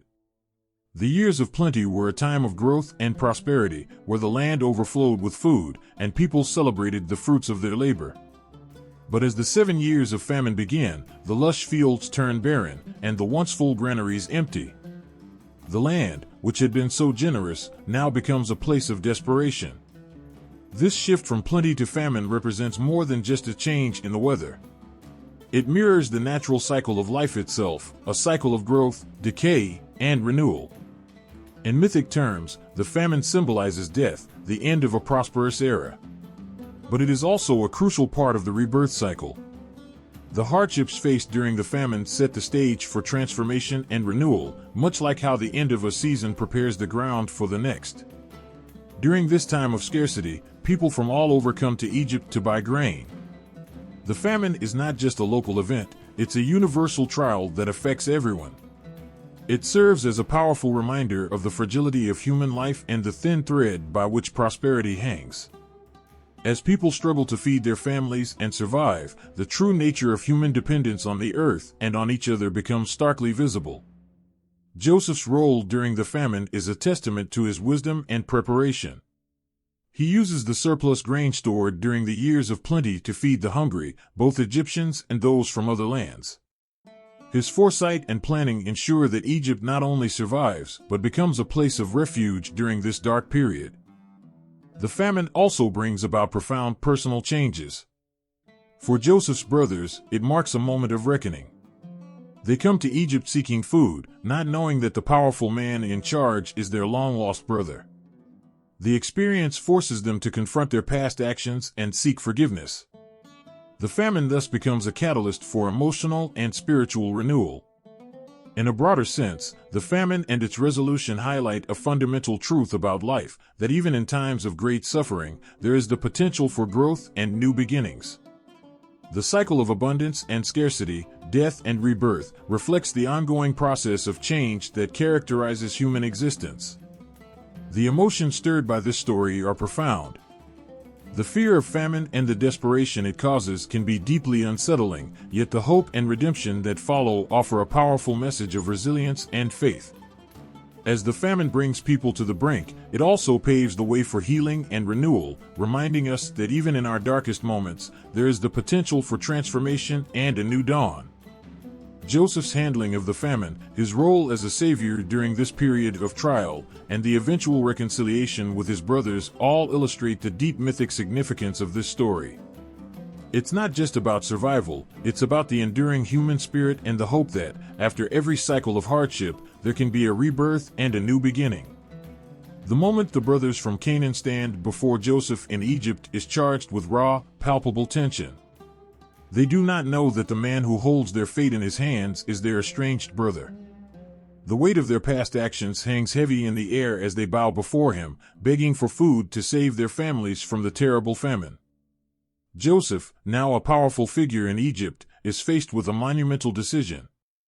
The emotions that flood through him are complex: anger, betrayal, but also a deep, aching longing for resolution. Seeing his brothers, who once betrayed him and sold him into slavery, forces him to confront the pain of his past and the journey that led him to this point. The brothers, unaware of his identity, are tormented by their own guilt. They recall their cruel act against Joseph, a secret that has haunted them. They assume their punishment has come in the form of this powerful Egyptian ruler who now seems to have the power to exact revenge. The tension is so thick that it feels almost tangible. When Joseph finally reveals himself, the moment is explosive. The shock and disbelief in his brother's eyes are matched only by the wave of overwhelming emotion that washes over Joseph. He breaks down, tears streaming down his face, as he calls out to them. In this heart-wrenching scene, years of pain, loss, and separation crumble away, revealing the depth of his forgiveness. This reunion is more than just a personal moment between siblings. It symbolizes a profound theme found throughout mythology, the power of forgiveness and the healing it can bring. The brothers' journey from betrayal to reconciliation reflects a universal truth about human relationships, that forgiveness has the power to mend even the deepest wounds. As Joseph embraces his brothers, the scene shifts from one of personal pain to a larger, cosmic reconciliation. The family, once fractured by deceit and anger, is now brought together by love and forgiveness. This restoration of family unity is more than just the resolution of a personal conflict. It represents the reestablishment of order and harmony in the broader sense. The story of Joseph and his brothers is a powerful reminder of how forgiveness can transform lives. The brothers are not only forgiven but are also invited into Joseph's home, offered land, and provided for. This act of grace and generosity speaks to a higher moral order, where reconciliation is not just about mending broken relationships but also about creating a future where love and understanding prevail. In this moment of reunion, the narrative reaches its emotional peak. The joy of reconciliation, the relief of forgiven guilt, and the warmth of restored family bonds create a powerful emotional experience.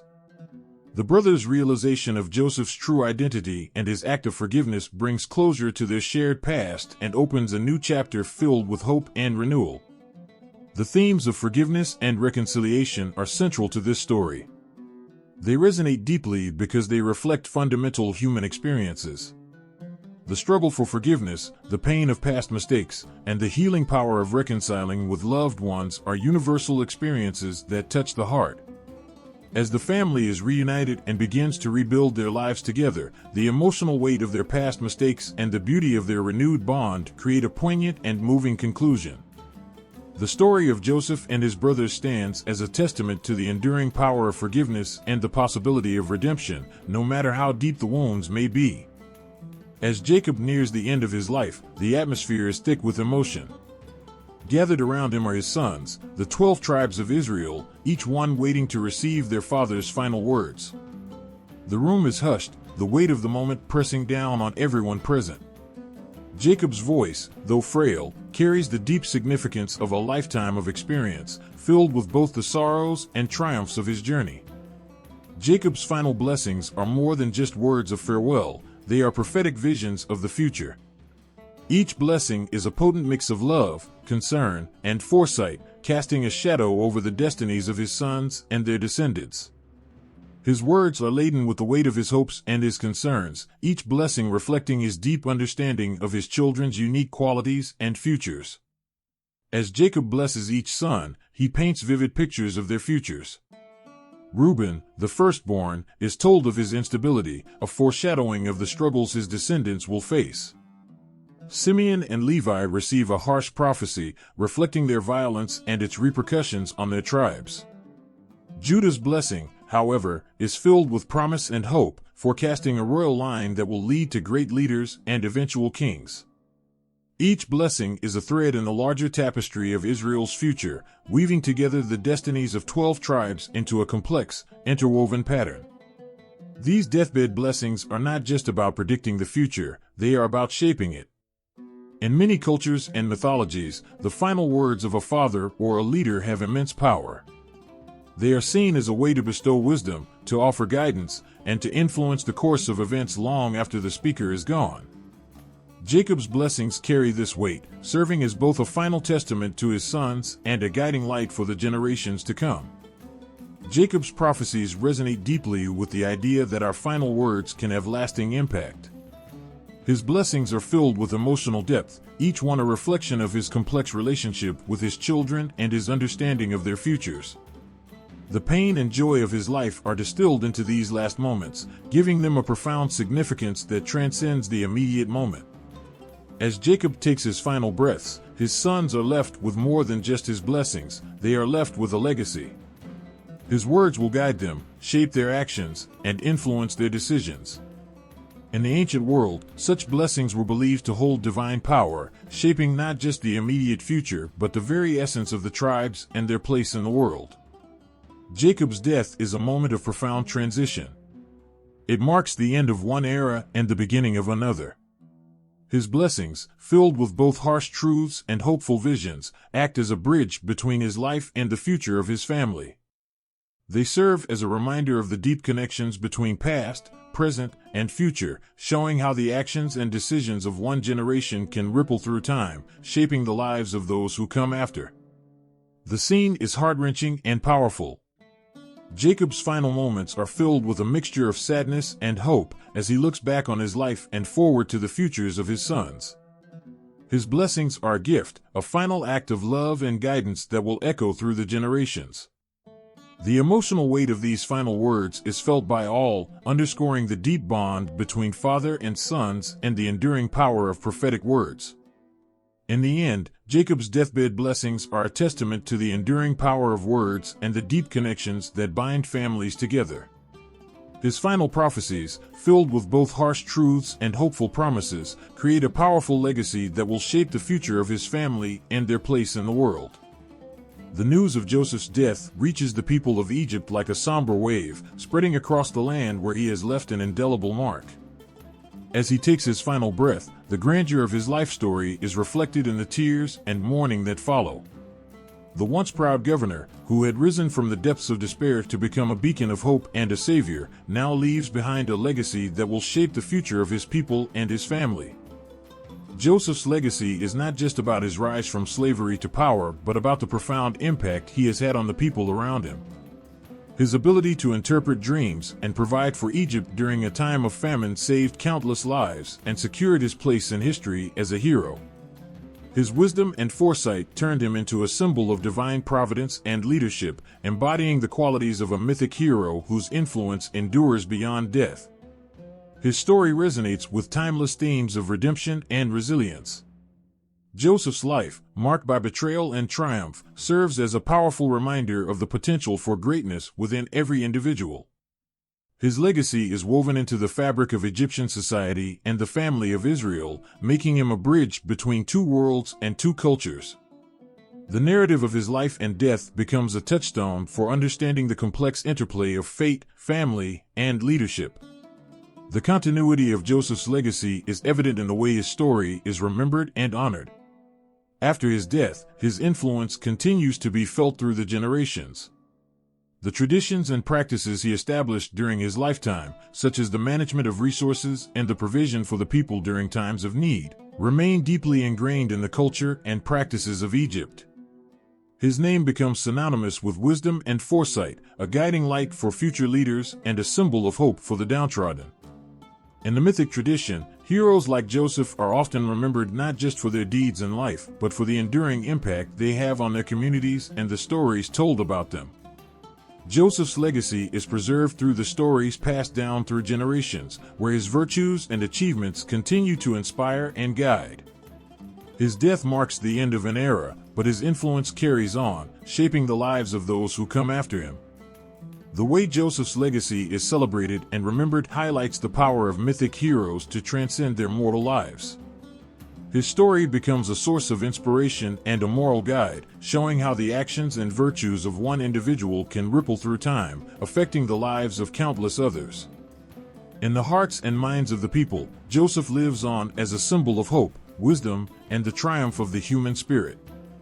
Joseph's impact is also reflected in the way his descendants are treated and remembered. The legacy he left behind creates a foundation for his family and ensures their place in history. The preservation of Joseph's memory and the continuation of his legacy become a testament to the enduring nature of mythic heroes and their ability to shape the course of history long after they have passed from the world. The emotional weight of Joseph's legacy is felt deeply by those who knew him and those who have been touched by his story. His life and death become a powerful narrative of hope and resilience, serving as a reminder of the potential for greatness within everyone and the lasting impact of our actions on the world around us. As Joseph's story is told and retold, his legacy continues to inspire and uplift, ensuring that his memory endures through the ages. From the very beginning, the presence of God in Genesis captivates and commands with a majestic sense of awe. He appears not merely as a distant force, but as a profoundly active and intimate deity, shaping the world with purpose and passion. As the first light pierces the darkness, it is God's voice that declares, "Let there be light," setting into motion a universe of breathtaking complexity and beauty. His role is not just as a creator, but as a guiding, loving, and sometimes stern presence who interacts deeply with his creation. The way God is portrayed in Genesis reveals a deity who is intricately involved in the lives of his creatures. Each act of creation, from the formation of the earth to the crafting of humanity, is a testament to his hands-on involvement. God's breath gives life to Adam, and his voice sets the boundaries and blessings for each living being. His engagement with the world is personal and profound, marked by moments of tender care and intense correction. When Adam and Eve make their fateful choice, it is God who comes to them in the garden, not only to offer judgment but also to provide the first promise of redemption. God's nature in Genesis is woven with layers of compassion, justice, and mystery. He creates with intention, revealing his character through both his actions and his words. His commandments to Noah and Abraham are not arbitrary but are tied to the broader narrative of his promises and plans. The divine promises made to Abraham, for instance, are laden with hope and expectation, painting a picture of God as a figure who shapes destinies and alters the course of history with his vision for humanity. Yet, this deity is also one who sets boundaries and administers justice. The flood that sweeps across the earth serves as a powerful symbol of divine wrath against humanity's corruption. It's a reminder of the seriousness with which God views moral failings, yet it also underscores his commitment to renewal and hope, symbolized by the rainbow, a sign of his covenant with Noah. This duality, of justice and mercy, paints a picture of a deity who is both majestic and deeply involved in the human story. The interactions between God and the patriarchs reveal another dimension of his character. In his dealings with Abraham, Isaac, and Jacob, God shows himself as a deity who values faith and obedience, but also one who tests and refines. The narrative of Abraham's willingness to sacrifice Isaac demonstrates a profound test of faith, revealing God's desire for a relationship built on trust and obedience. The struggles and triumphs of these figures are framed within a divine narrative that is both grand and intensely personal. In the story of Joseph, God's hand is visible in the seemingly random events that lead to his rise from slavery to power. His divine plan unfolds through the trials and triumphs of his chosen ones, illustrating a deity who orchestrates the intricacies of fate with a vision that often transcends human understanding. This portrayal of God as a weaver of destinies offers a compelling view of divine involvement in the mundane and the miraculous.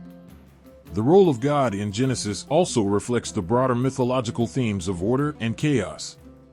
As God brings order to the primordial chaos, he establishes a cosmos where life flourishes under his watchful eye. This creation is not a static act but an ongoing process, with God actively participating in and guiding the world he has made. His role is both creative and regulatory, providing a framework within which the human story unfolds. God's character in Genesis is further illuminated by his covenant relationships. His promises to Noah, Abraham, Isaac, and Jacob are not merely about individuals but about the shaping of nations and the unfolding of a divine plan. Each covenant is a testament to God's commitment to humanity, revealing his character as one who engages deeply with his creation and seeks to guide it toward a future of hope and fulfillment. As we consider the nature of the divine in Genesis, it becomes clear that God is not just a distant mythic figure but a dynamic presence who interacts with his creation in deeply personal ways.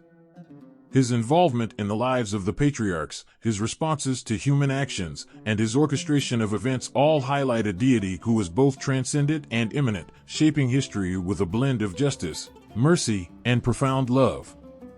This rich portrayal offers a view of the divine that is both awe-inspiring and intimately connected to the human experience, echoing through the generations as a beacon of hope and a testament to the enduring nature of divine engagement in the world. In the grand tapestry of Genesis, humanity's role is both a tale of grandeur and a poignant reminder of vulnerability. The story begins with a breathtaking act of creation. God forms Adam from the dust of the ground, breathing life into him and placing him in a lush, bountiful garden. This garden, Eden, is not just a paradise but a symbol of the potential and promise God has for humanity. Adam, the first human, is crafted in divine image and given a purpose, to tend and care for this beautiful world. His role is more than that of a caretaker. It's an embodiment of harmony and balance, reflecting the divine order that God has established. Yet, this idyllic existence is fraught with tension. The moment of temptation, when Eve and Adam face the serpent's deception, introduces a profound shift. The serpent's words promise wisdom and insight, but they come at a steep price. The act of eating from the forbidden tree is not merely about disobedience, it is a deeply symbolic moment where humanity's innocence is lost, and the understanding of good and evil is gained through the very experience of separation from divine will. The story of the fall resonates with an almost unbearable weight. As Adam and Eve realize their nakedness, shame and fear enter the world, forever altering the human condition. This moment is not just a story of failure but a reflection of the profound shift from an existence of pure connection with the divine to one of estrangement and struggle. The innocence that once defined humanity is now shadowed by the knowledge of good and evil, a burden that will shape the human journey. God's response to the fall is both just and compassionate. He addresses the disobedience with a series of consequences that highlight the new reality humanity faces. Yet, even in the midst of judgment, there is a glimmer of hope. The promise of redemption, hinted at in the curse of the serpent, suggests that this fall is not the end but a prelude to a larger narrative of recovery and reconciliation. This divine promise speaks to the enduring hope that despite human failings, there is always a path back to grace. Humanity's role in Genesis is thus painted with both the brilliance of divine intention and the shadows of human frailty. The characters that follow Adam and Eve, from Cain and Abel to Noah and beyond, continue this complex story. Their lives are marked by choices, struggles, and the search for meaning in a world that is both wondrous and harsh. Each narrative thread reflects a facet of the human experience: brotherly love, jealousy, faith, and perseverance, showing that humanity's role is not static but an evolving journey of growth and transformation. The myth of creation and fall in Genesis provides a mirror to the human condition. It speaks to the eternal struggle between innocence and knowledge, freedom and responsibility. This struggle is not just about individual choices, but about the collective experience of humanity as it seeks to understand its place in a world created with both beauty and complexity. It challenges each person to reflect on their own journey, the ways they navigate their freedoms, and the consequences of their actions. The role of humanity in Genesis is also a call to embrace the duality of existence. It's a reminder that with the gift of free will comes the weight of responsibility and the possibility of redemption. The stories of the patriarchs and matriarchs, the triumphs and failures, are all part of a larger divine narrative that continues to unfold. Each character, each moment of choice, is a thread in the broader tapestry of human experience, a testament to the ongoing relationship between humanity and the divine. In this mythic framework, humanity's destiny is intertwined with its struggles and its quest for meaning. It is a story of potential and promise, of falling short and striving to rise again. The divine presence in Genesis does not abandon humanity but continues to guide and challenge, offering both judgment and hope. This interplay of divine intention and human action paints a vivid picture of what it means to be truly human, to live in the tension between ideal and reality, to seek connection and understanding, and to navigate the complex path between fall and redemption. In the heart of every ancient story lies a powerful and timeless battle, the struggle between good and evil. This cosmic conflict is not just a backdrop, it pulses through the veins of mythic tradition, shaping our understanding of morality and the forces that influence our world. From the very dawn of creation, this struggle is evident. Light and darkness, order and chaos, emerge as the fundamental forces at play. In the Genesis account, this battle is not just cosmic but intensely personal. The moment the serpent introduces temptation into the garden, the eternal conflict between good and evil is made manifest. The serpent represents a dark force challenging the divine order, introducing doubt and seduction into the lives of Adam and Eve. Their choice to disobey God is not merely an act of rebellion, but a moment in the grand battle between light and shadow. This cosmic struggle unfolds across the tapestry of myth. It is visible in the story of Cain and Abel, where envy and anger lead to the first murder. Here, the battle is fought within the human heart, illustrating how evil can corrupt the purest intentions. Cain's act of violence and its subsequent consequences reveal how deeply this struggle influences human behavior and destiny. As the narrative progresses, the struggle continues through the tales of Noah and the flood. The world, once bright with divine promise, has become so corrupted that God sees fit to start anew. The flood is not just a story of destruction but a cleansing of evil, a dramatic reset in the ongoing battle between good and evil. Noah's ark becomes a vessel of hope, preserving the light of righteousness in a world engulfed by darkness. The theme of cosmic struggle echoes in the stories of the Patriarchs. Abraham's journey is not just one of personal faith, but part of a larger divine plan to combat the forces of chaos. His unwavering belief in God's promise, despite immense trials, represents the triumph of good over the looming darkness of uncertainty and despair. The tale of Joseph, too, underscores this battle. Betrayed by his brothers and cast into a pit, Joseph's rise to power in Egypt is a testament to how goodness can prevail even when evil seems to have the upper hand. His trials and ultimate success reflect the overarching theme that even in the darkest times, light can break through, transforming adversity into triumph. The tension between good and evil is palpably felt in the story of the brothers' betrayal and the ensuing famine. The depth of human betrayal and the resulting suffering symbolize the darker aspects of the cosmic struggle. Yet, in the reunion of Joseph and his brothers, and the subsequent forgiveness and reconciliation, the narrative reveals that the power of good can heal even the deepest wounds. Throughout these stories, the cosmic struggle is not just about external conflicts, but internal battles. Each character faces their own darkness, whether it's the allure of temptation, the rage of jealousy, or the despair of betrayal. Their journeys reflect the universal struggle to overcome personal demons and emerge into the light. This battle is also a mirror to the divine. The continuous presence of evil challenges the divine order, but it also highlights the strength and resilience of goodness. The divine, though often hidden, works tirelessly to restore balance and justice. This struggle is not just a force of destruction, but a force that drives the narrative forward, pushing humanity towards redemption and growth. In every mythic tale, the cosmic struggle between light and darkness is a reminder of the choices we face. It urges us to confront our own inner conflicts, to fight against the shadows that threaten to overwhelm us. It speaks to the inherent goodness in the human spirit, which, despite being tested, can shine brightly even in the darkest of times.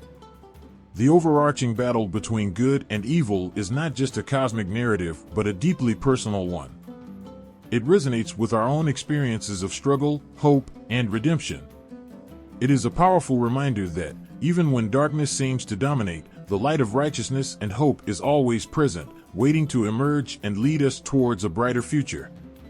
At the heart of the Genesis story lies a rich tapestry of archetypes, each embodying timeless traits and roles that resonate deeply within the human experience. These archetypes, hero, trickster, and mother goddess, are more than mere characters. They are profound symbols that shape our understanding of human nature and divine interaction. The hero archetype makes a powerful entrance through figures like Abraham and Joseph. Abraham, with his unwavering faith and courage, represents the classic hero who embarks on a journey of transformation. He leaves his homeland and ventures into the unknown, guided only by divine promise.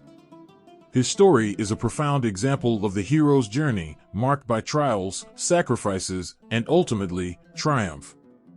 Abraham's faith in God's promises, despite the harsh tests he faces, mirrors the hero's struggle against seemingly insurmountable odds. His story touches our hearts because it illustrates how personal courage and steadfast belief can lead to monumental change and fulfillment of destiny. Joseph's journey is equally compelling as he embodies the hero archetype in a different light. Betrayed by his own brothers, thrown into a pit, and sold into slavery, Joseph's story is one of extreme adversity. Yet, his resilience and wisdom in Egypt, and his eventual rise to power, highlight the hero's journey through suffering and redemption. Joseph's dreams and their interpretations not only reflect his own inner strength, but also the broader themes of divine providence and the eventual triumph of good over evil. The trickster archetype, often seen as a source of chaos and disruption, is vividly portrayed through the character of the serpent in the Garden of Eden and Jacob's cunning. The serpent's temptation introduces doubt and disobedience, setting the stage for the fall of humanity. This trickster figure, with its deceptive allure, challenges the established order and introduces complexity into the narrative.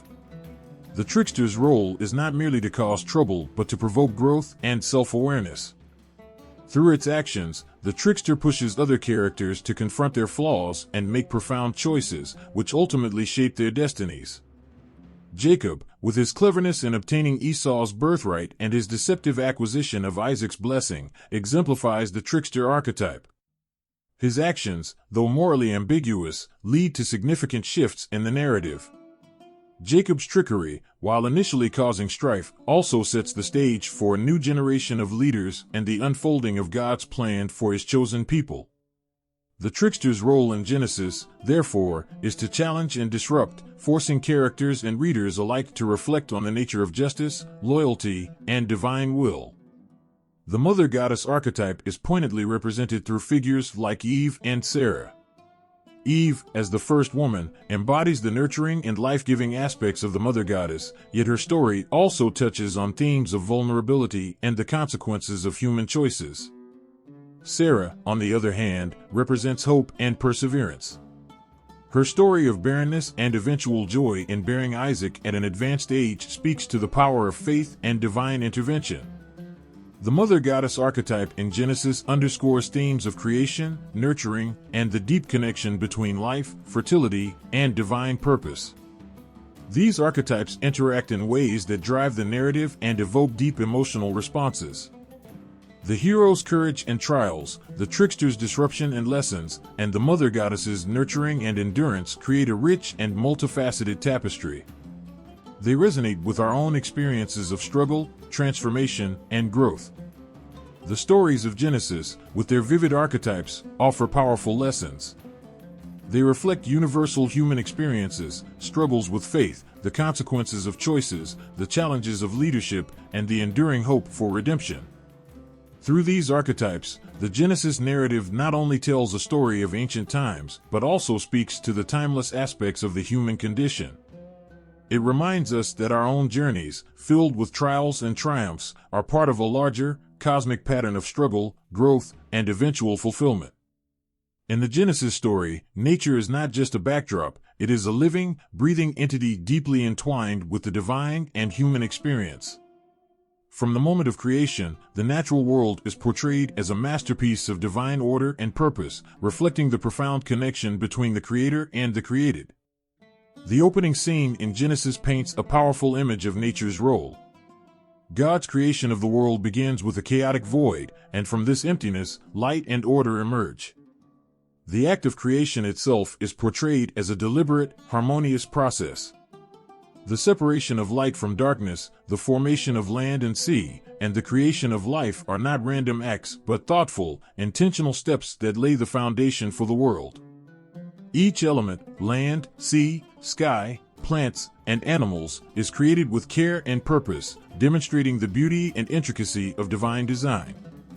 The Garden of Eden stands as a prime example of how nature in Genesis is imbued with divine significance. Eden is described as a lush, vibrant paradise, a place where the natural world is at its most perfect and harmonious. Here, Adam and Eve live in close communion with nature, tending to the garden and enjoying its fruits. The garden is a symbol of the ideal state of creation, a world in balance, where everything exists in perfect harmony under God's watchful eye. It's a poignant reminder of what humanity's relationship with nature was intended to be, one of care, respect, and unity. Yet, the story also reveals the fragility of this harmony. The moment Adam and Eve eat from the tree of knowledge, the natural world begins to reflect the consequences of their actions. The once idyllic Garden of Eden becomes a place of struggle and toil.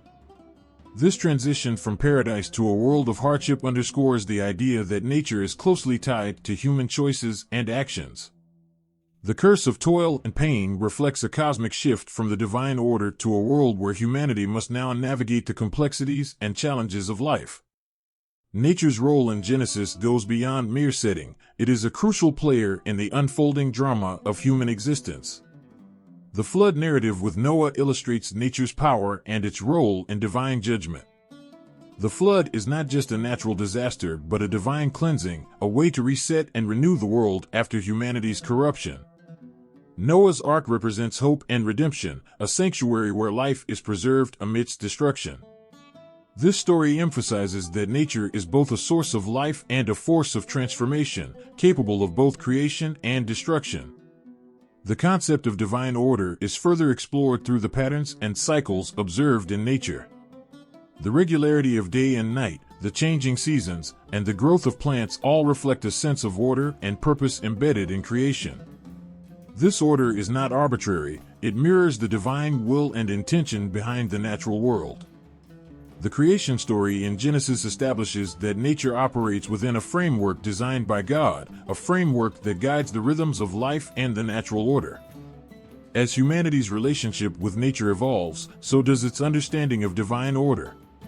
The story of Cain and Abel introduces the notion of agricultural cycles and the importance of offering the first fruits of labor. This interaction with nature highlights the concept of stewardship and gratitude towards the natural world. It underscores the idea that while humanity has been given dominion over nature, this dominion comes with responsibilities. To honor and care for the natural world is to honor the Creator's intentions and to participate in the ongoing creation and maintenance of divine order. The natural world in Genesis also serves as a mirror for the divine attributes. The grandeur of creation, the heavens, the earth, and all living things, reflects the greatness and creativity of God. The beauty of nature, with its complexity and diversity, becomes a testament to the divine artistry and power. The very act of creation, from the formation of the stars to the creation of the first human, speaks to a profound sense of wonder and reverence for the natural world and its creator. In Genesis, the natural world is more than just a setting, it is an active participant in the divine narrative. It reflects the beauty, order, and purpose of creation, and it reacts to human actions and choices. The stories of Eden, the flood, and the agricultural practices reveal a deep and intricate relationship between humanity and nature, underscoring the divine order that governs both. The natural world in Genesis is a living testament to the sacredness of creation and the ongoing dialogue between the divine and the earthly, a reminder of the profound and enduring connection between the Creator and the created. The story of the Genesis flood strikes a chord that resonates deeply across many cultures and times. It's a tale of immense destruction, divine judgment, and the hope of renewal. But this flood is not unique to the Bible. Across the globe, ancient cultures have woven their own flood myths, each one echoing the fundamental themes of catastrophe and rebirth.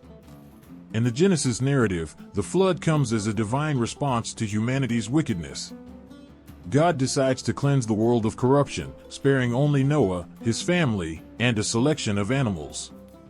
The floodwaters cover the earth, wiping out all life, until the waters recede and a new world emerges. This story is a powerful reminder of the fragility of human existence and the promise of new beginnings. Interestingly, similar flood myths appear in other ancient cultures, reflecting common human concerns about nature, morality, and survival. The Epic of Gilgamesh, a Sumerian epic dating back to around 2100 BCE, tells a flood story strikingly similar to Noah's. In this tale, Utnapishtim, a character much like Noah, is warned by the gods of an impending flood meant to destroy humanity. He builds a massive boat, saves his family and various animals, and survives the deluge. The parallels are striking, both involve a divinely orchestrated flood, a chosen survivor, and the eventual repopulation of the earth. In Greek mythology, there is the story of Deucalion and Pyrrha, who were warned by the Titan Prometheus about a coming flood sent by Zeus to punish humanity. Deucalion and Pyrrha build a chest to survive the flood, and after the waters subside, they repopulate the earth by throwing stones behind them, which transform into people. This myth, like the Genesis story, involves a divine retribution and a renewal of life, with a focus on survival and hope. The Hindu tradition also offers a flood myth that mirrors the Genesis account. In the ancient text of the Satapatha Brahmana, the deity Vishnu takes on the form of a fish to save Manu, the progenitor of humanity, from a great flood. Manu, like Noah, is forewarned of the disaster and saves himself and a collection of living beings by building a boat. The flood represents a cleansing of the earth and a chance for a fresh start, underscoring the theme of divine intervention and rebirth. In the Mesoamerican culture, the Popol Vuh, a Mayan creation epic, recounts a flood sent by the gods to destroy an earlier version of humanity who had failed to honor the gods. The hero twins, Hunahpu and Xbalanque, survive the flood, and from their story emerges a new creation. This myth, too, aligns with the themes of divine displeasure and the promise of a new beginning. Each of these flood myths carries a profound emotional weight, reflecting shared human anxieties about the fragility of life and the power of divine forces. The stories often emphasize the need for moral integrity and respect for the divine, as well as the hope of redemption and renewal. The flood serves as a dramatic backdrop for these themes, illustrating the destructive power of nature and the enduring hope for a fresh start. The widespread occurrence of flood myths across cultures suggests that they fulfill a deep psychological and cultural need to explain natural disasters and human suffering. They offer a way to understand and cope with the seemingly random and overwhelming forces of nature, framing them as part of a larger divine plan. The similarities in these stories highlight common human concerns and the universal themes of judgment, survival, and rebirth. The Genesis flood story, with its vivid imagery of rain, rising waters, and a new beginning, is not just a tale of ancient times, but a reflection of timeless human experiences and fears. Its echoes in other cultural myths reveal a shared human narrative about the power of nature, the quest for survival, and the enduring hope for renewal. From ancient tales to modern stories, the themes of sin, punishment, and redemption have shaped our understanding of the human condition. These themes cut to the core of what it means to be human, our struggles, our mistakes, and our quest for forgiveness. In the Genesis story, the concept of sin emerges early with Adam and Eve's disobedience in the Garden of Eden. Their choice to eat from the forbidden tree brings about a profound change, marking the fall of humanity from a state of innocence into one of awareness and suffering. The consequences are immediate and severe. They are expelled from paradise, and their lives become filled with hardship. This story captures the essence of human fallibility and the heavy burden of punishment that often follows our missteps. The weight of sin in myth often involves more than just personal guilt, it touches on the collective experience of humanity. In the Greek myth of Prometheus, the Titan defies Zeus by stealing fire from the gods and giving it to humanity. For this act of defiance, Prometheus is condemned to eternal suffering, bound to a rock where an eagle eats his liver daily. Prometheus's punishment reflects the mythic theme that challenging divine authority comes with dire consequences, but it also highlights the enduring hope that comes with human progress and enlightenment. Similarly, in the story of Cain and Abel, Cain's act of murder out of jealousy results in him becoming a wanderer, marked and isolated from society. Cain's punishment is a reflection of the deep anguish and remorse that often follow acts of transgression. His story resonates with anyone who has faced the heavy weight of guilt and the struggle for redemption. Redemption, however, offers a glimmer of hope amid the darkness. In the myth of Hercules, after committing acts of great violence and suffering due to the madness inflicted upon him by Hera, Hercules undertakes a series of heroic labors as a path to atonement. His trials are not just physical challenges, but also emotional and moral ones, symbolizing the arduous journey toward redemption and self-forgiveness. Hercules' story is a powerful testament to the possibility of overcoming one's past and achieving a form of redemption through courage and perseverance. The theme of redemption is deeply woven into the fabric of many myths. In the Christian tradition, the story of Jesus Christ offers a profound narrative of redemption. His sacrifice is seen as a means of reconciling humanity with God, offering forgiveness for sins and the promise of eternal life. This story underscores the belief that through suffering and sacrifice, redemption is achieved, and a new path is forged. In many myths, the quest for redemption often involves facing one's own flaws and making amends. The Norse myth of Ragnarok, where the gods face their final battle, includes themes of both doom and renewal. Despite the destruction, there is the promise of a new world rising from the ashes, where the mistakes of the past are overcome and a new era begins. Legacy, too, is a significant aspect of these myths. The stories of heroes and their deeds are often preserved through generations, shaping cultural values and moral lessons. The legacies of figures like King Arthur, who embodies the ideals of nobility and justice, or the legendary Queen Elizabeth I, who represents strength and leadership, continue to inspire and inform our understanding of morality and virtue. Their stories are passed down not just as historical accounts, but as enduring symbols of human aspirations and the quest for righteousness. The exploration of sin, punishment, and redemption in myth reflects a deep-seated need to understand and navigate the complexities of human existence. These stories are not just relics of the past, but living narratives that resonate with our struggles and our hopes. They remind us of our inherent flaws and the possibility of change, offering a framework for understanding our actions and their consequences. Through these myths, we grapple with the idea that while sin and punishment are inevitable parts of the human experience, redemption and the chance for a new beginning are always within reach. These narratives inspire us to seek forgiveness, make amends, and strive for a better future. They are a testament to the enduring human spirit and our constant search for meaning, morality, and redemption in the face of our imperfections. The Genesis story, with its ancient rhythms and profound themes, has cast a long shadow across cultures, echoing through the halls of mythology, literature, and art. Its tales of creation, fall, and redemption have not only shaped religious and philosophical thought, but also seeped into the fabric of countless stories and works across the ages. The profound narrative of Genesis begins with the grand creation of the world, a theme that resonates deeply in various mythologies. From the majestic sweep of the cosmos coming into being to the delicate crafting of humanity, these early chapters lay a foundation that has influenced countless cultures. The creation story's vivid imagery of light piercing darkness, the separation of earth and sky, and the birth of life has become a powerful symbol in various myths and legends around the world. In literature and art, these images have been used to express everything from the dawn of new ideas to the emergence of civilization itself. In the ancient world, the Genesis flood story bears a striking resemblance to other global flood myths, such as the Epic of Gilgamesh. The tale of a great deluge sent by the gods to cleanse the earth of humanity's sins finds echoes in these ancient narratives. Both stories revolve around the survival of a single righteous family and the rebirth of humanity, symbolizing hope and renewal amidst destruction. The Genesis flood, with its promise of a new beginning marked by the rainbow, has inspired and influenced the way we understand cleansing, transformation, and the fragile relationship between humanity and the divine.